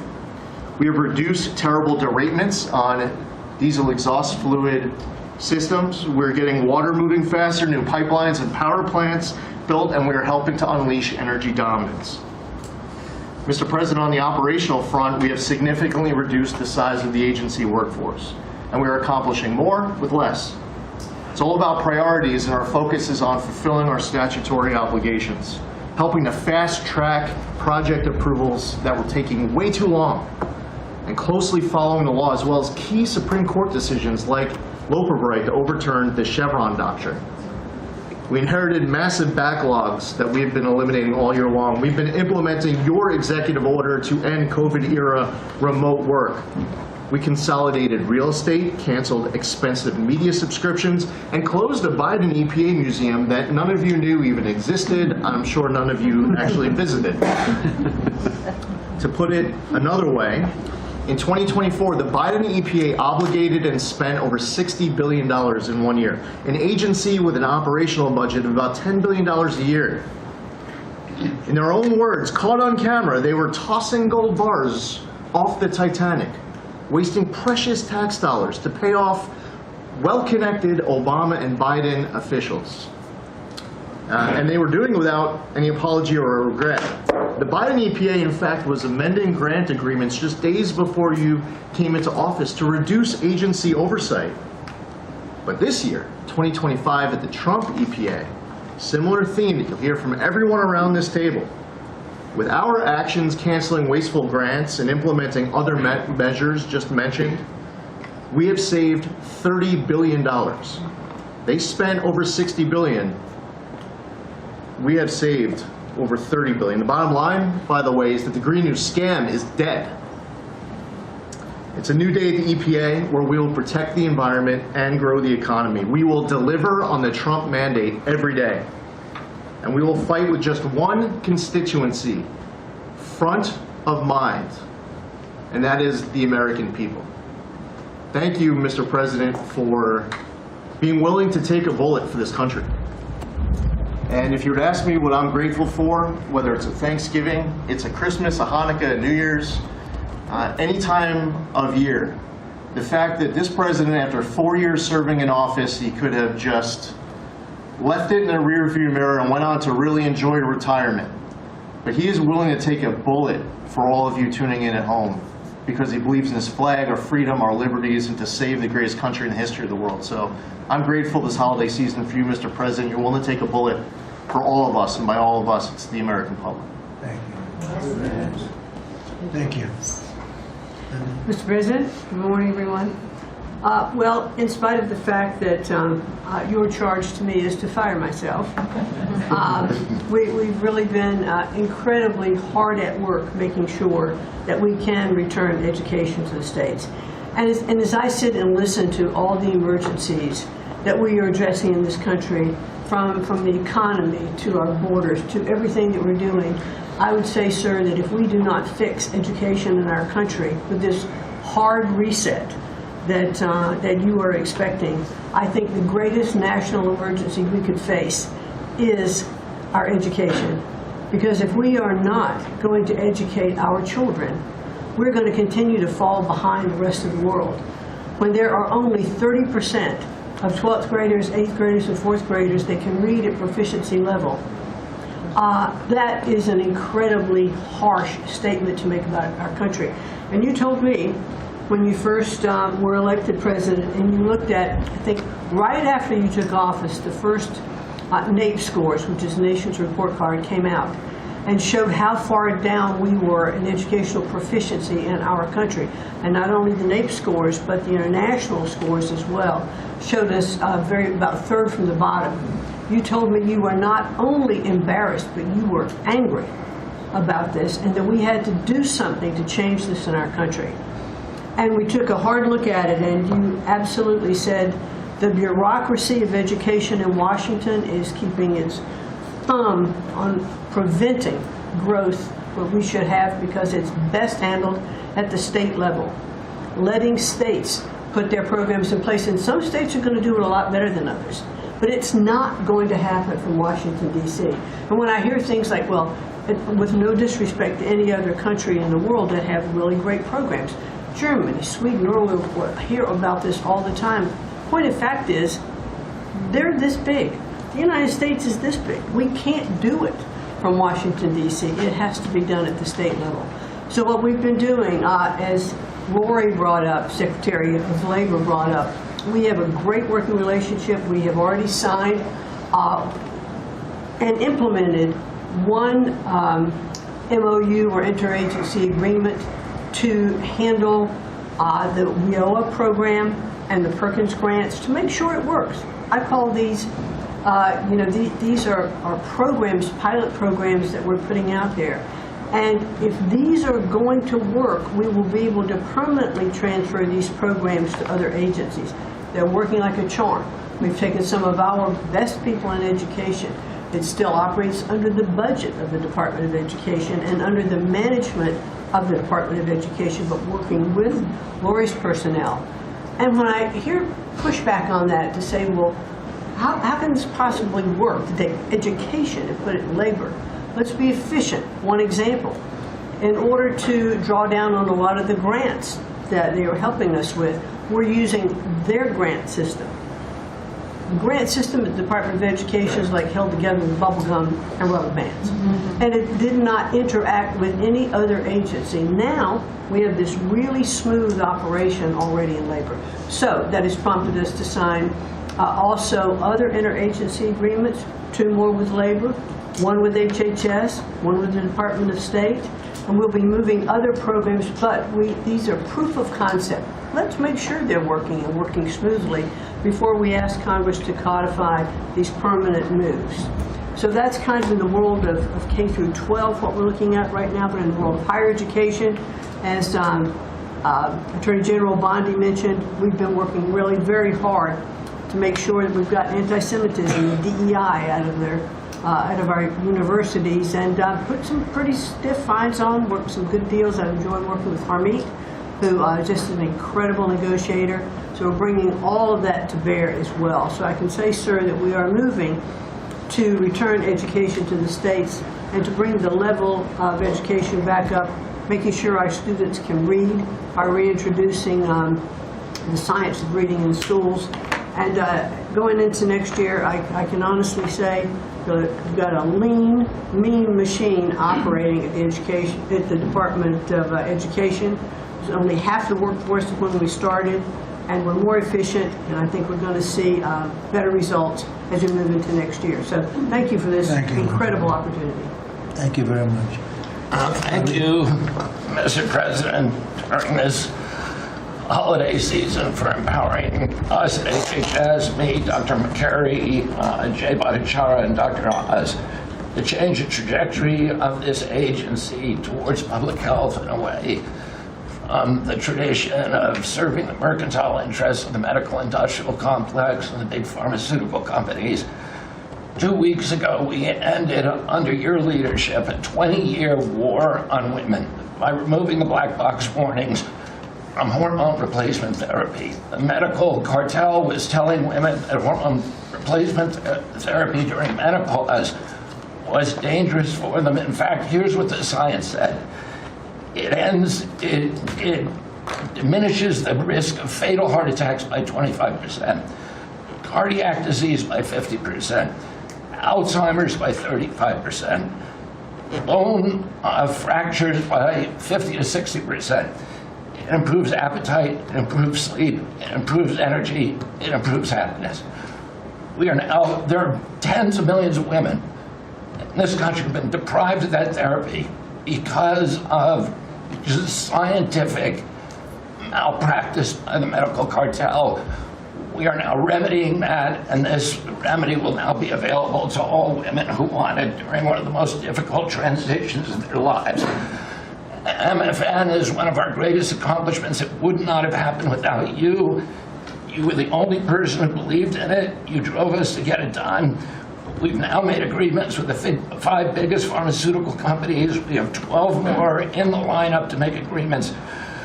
By the time this administration leaves office, 95% of the drugs in this country we will have the lowest prices of any nation in the developed world.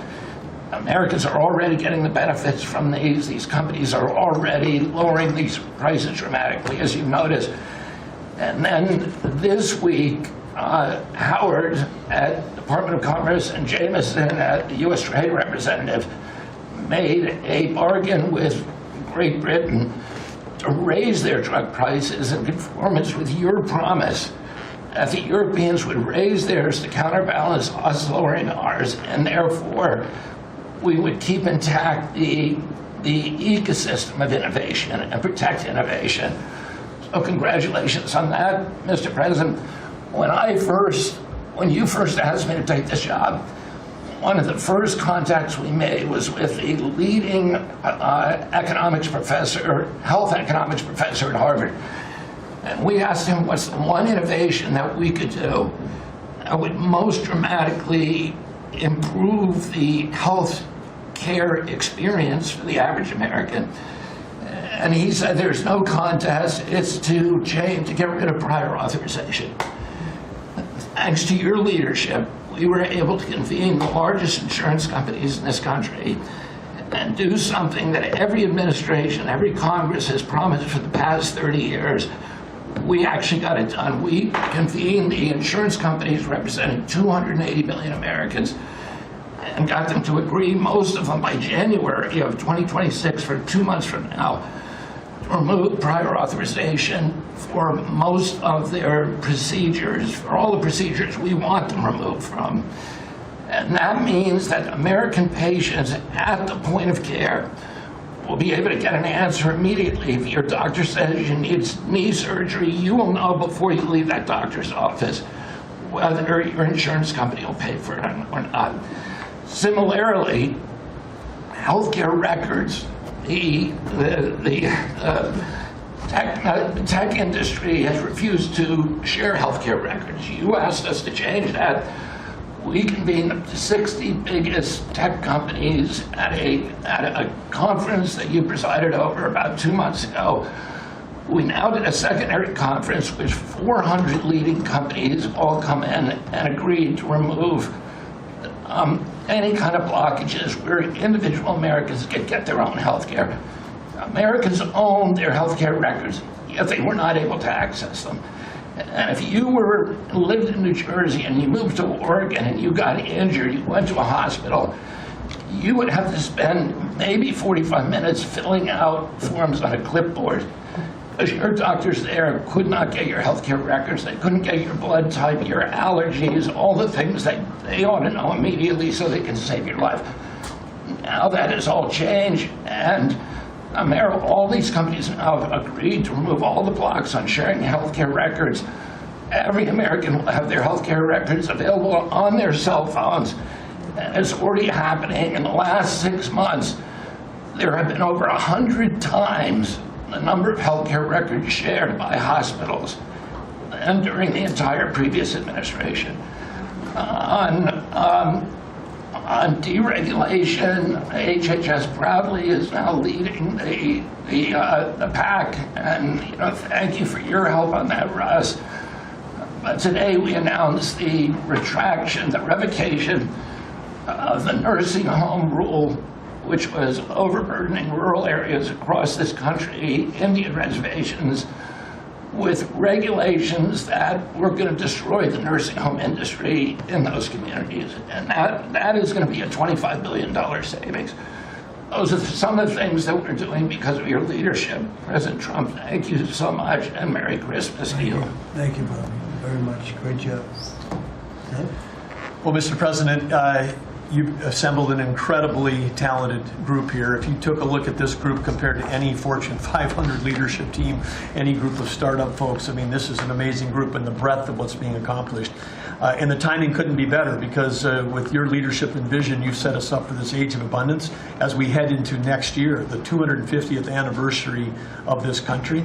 And what are we heading into that year? As we've talked around the table, you've heard about massively lower taxes, massively lower regulation, abundant energy, record capital investment coming in, job growth. I mean, we are set up to really have something to celebrate next year. And I just again want to say thank you to everybody around the table. You gave us one big assignment in Interior. Of course, Interior, the largest balance sheet in the world. In the Department of Interior, if it was a standalone company, 500 million acres of surface, 700 million acres of subsurface, over 3 billion of offshore from Guam to the Virgin Islands. And you said, we got to take care of that balance sheet. We got to develop those resources. And what have we done across that? Producing record amounts of oil, record amounts of gas. And again, we set out with a goal, energy diplomacy, sell energy to our friends and allies. We're exporting a record amount of energy to all of our friends and allies around the world. That's helping do that. And you're giving a gift to America as we head into this. you're giving us peace abroad, and you're giving us prosperity at home. That bodes so well for our country. One small little gift that we're giving to all Americans from one teeny part of the interior, which is the national parks, is that not only are we keeping prices low for all American citizens, offering 10 free days for our national parks next year to coincide with our holidays, but also a $100 surcharge for non-residents. That is going to raise hundreds of millions of dollars for helping restore and preserve all of our best parks. So as we close out, then I want to also say a big celebration going on here in Washington, D.C. We've been thrilled to be part of the National Park Service, the U.S. Park Police, part of this great effort across a number of us on making D.C. safe and beautiful. This will be the safest and most beautiful capital in the world. We are doing so many things, whether it's hundreds of homeless camps, thousands of graffiti sites, cleaning up ponds and fountains, preparing this thing. The United States is never going to be performing better economically. It's never going to be looking better, just like the White House has never looked better, all because of your vision leadership. So again, thank you, sir. You've given an incredible Christmas gift to Americans by setting us up for an incredible 250th anniversary. That's very nice. Thank you, Dad, very much. Marco? Well, thank you, Mr. President. First of all, this is a very talented team, as you've seen, and as you know, because you picked every single one that's on. You deserve tremendous credit for doing that. It's an honor to be in this role. It's also an honor to be involved in and be a witness to what I believe is the most transformational year in American foreign policy since the end of the Second World War, at least. And it's transformational because for the first time in a long time, we have a president who basically puts America at the forefront of every decision we make in our relations with the world. And that may sound weird to people, like, of course you always do. No, that hasn't always been the case until about a year ago. And I think we've all witnessed in our own respective spaces how in every interaction the president has with the world, the goal he has in mind is very simple. Does what you want us to do, or is it what we're going, or is it going to make us stronger? Is it going to make us richer? Is it going to make us safer? If it is, he's for it. If it's not, he's against it. If something's going to make America weaker or poorer or less safe, the president's going to be against it. And every single thing he has done in our foreign policy has been driven by the American people in mind. And I can go down the list. Why has he focused on mass migration? It's very simple, because no country is safe if you can just walk in without us knowing who you are into your country. We've seen the destruction that that's wreaking, not just in our own country, but the impact that it's having in Europe and in many other parts of the world. You talk about trade deals and the trade situation has been involved in. People, all this reporting on it. It's very simple. The president views the last 40 years as an era of which American workers and American farmers have been ripped off. They've been ripped off, and what he's saying is we want to have a trade with the world, but it has to be a trade in which American businesses and American workers and the products they make and what American farmers grow and produce has a fair shot to be sold around the world. On issue after issue, that's been the case. You talk about foreign aid reforms. This is not our money. This is taxpayer money. When the president has said is we're going to do foreign aid, but we're going to do foreign aid for countries that are aligned with the United States and in a way that doesn't waste the taxpayers' money.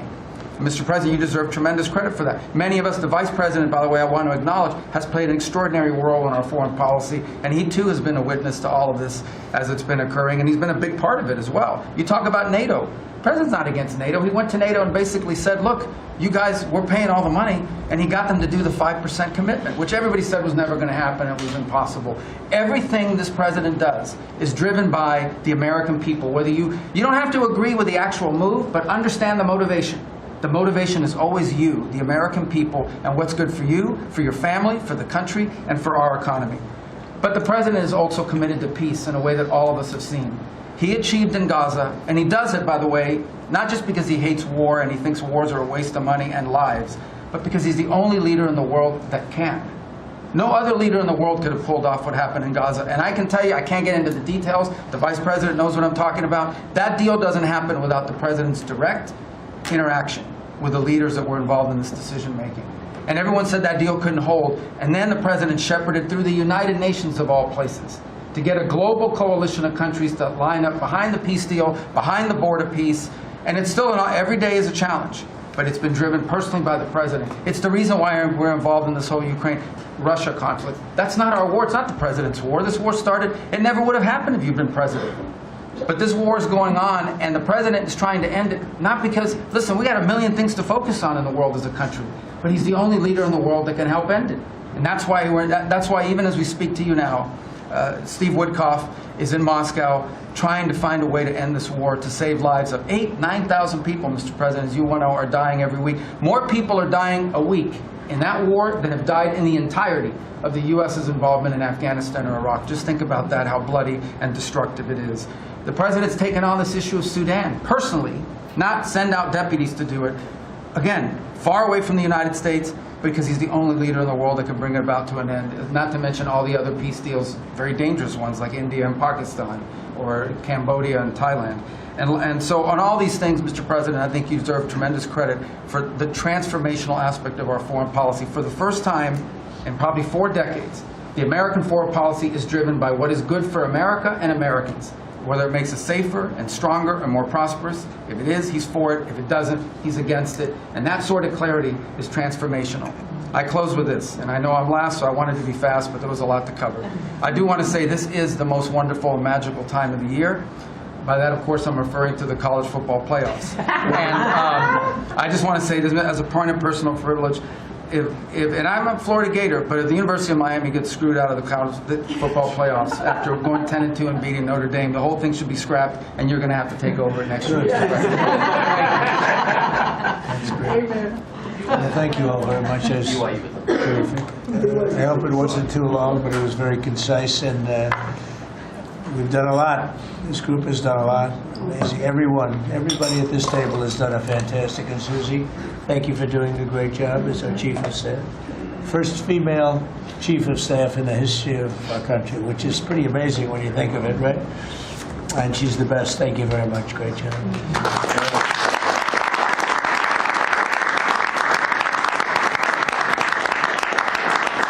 So after that, do you want to ask any questions? Mr. President, there's been a lot of speculation about who the next Fed chairman could possibly be. You said you have somebody in mind. How many names were you given on the final list? And does that person currently work on the board of the Federal Reserve? Well, I'd say that we probably looked at 10. And Scott interviewed some people that I didn't know, but he knew. And a lot of people were involved in the process, actually, and Howard was involved. But I think we probably looked at 10, and we have it down to 1. Can you answer this? I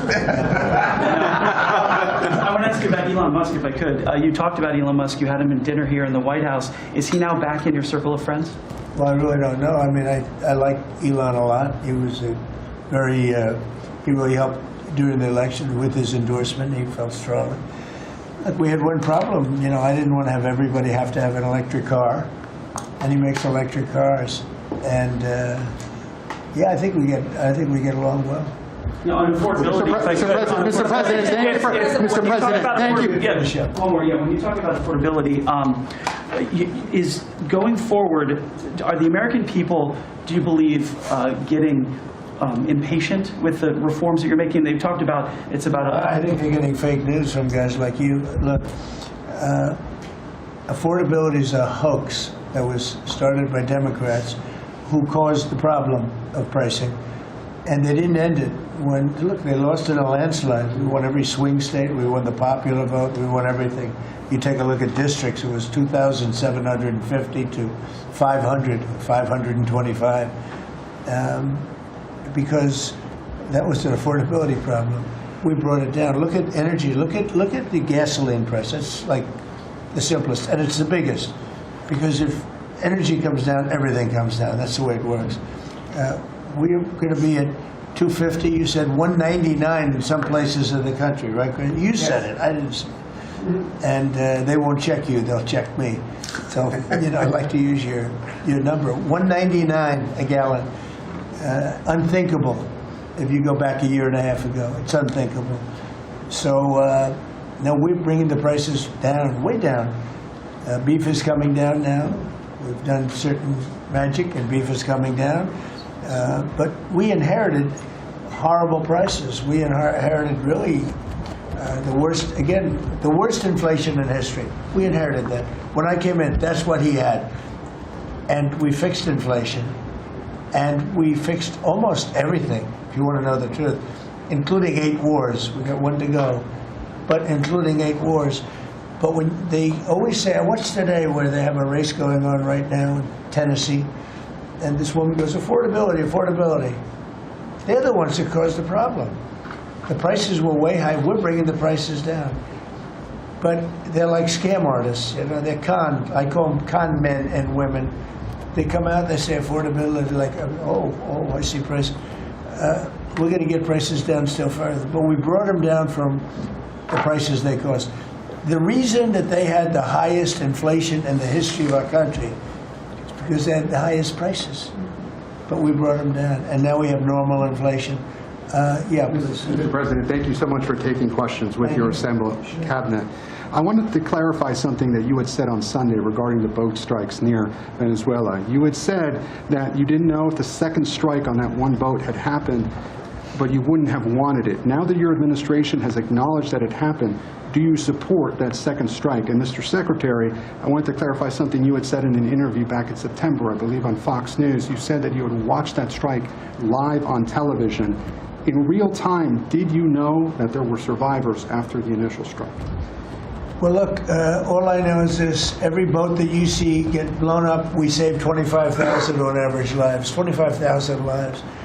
They've been sending enough of this horrible fentanyl and other things like cocaine and other things, but fentanyl right now is the leader of the pack, to kill our entire nation. Because a little speck on the head of a pin can kill somebody. It's very dangerous stuff. I know so many people where their sons were drug addicts. They had one little sample, and they died. They died. They couldn't believe it. As far as the attack is concerned, I still haven't gotten a lot of information because I rely on Pete. But to me, it was an attack. It wasn't one strike, two strikes, three strikes. Somebody asked me a question about the second strike. I didn't know about the second strike. I didn't know anything about people. I wasn't involved in it. I knew they took out a boat. But I would say this, they had a strike. I hear the gentleman that was in charge of that is extraordinary. He's an extraordinary person. I'll let Pete speak about him. But Pete was satisfied. Pete didn't know about second attack having to do with two people. I guess Pete would have to speak to it. I can say this, I want those boats taken out. And if we have to, we'll attack on land also, just like we attack on sea. And there's very little coming in by sea. I think we've knocked out over 90% of it. There's very little, and I understand that. There's very little. We're saving hundreds of thousands of lives with those pinpoint attacks. It's an amazing thing when you see a boat going along, and a lot of the press would like to say they're not. You see the boat, they're not maybe drugs. You see these boats. First of all, who has 5 engines on the back of a boat going in weird directions and loaded up with lots of white containers? They're bags of things.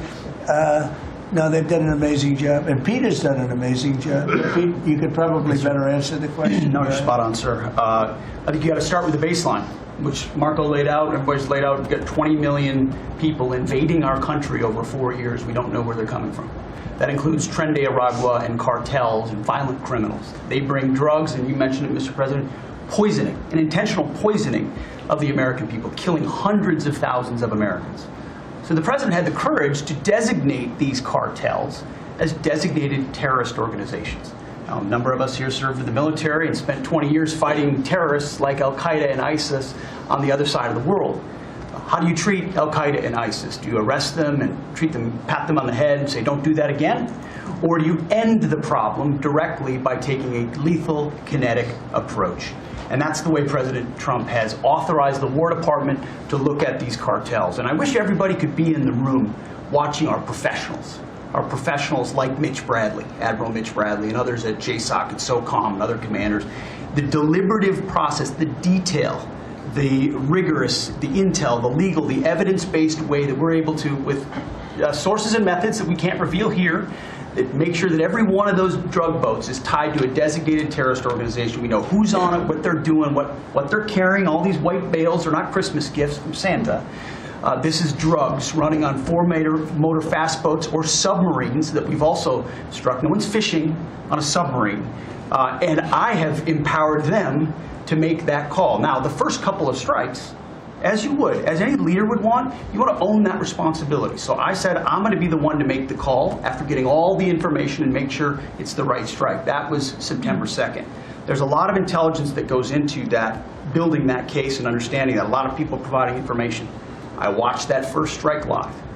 As you can imagine, at the Department of War, we got a lot of things to do. So I didn't stick around for the hour and 2 hours, whatever, where all the sensitive site exploitation digitally occurs. So I moved on to my next meeting.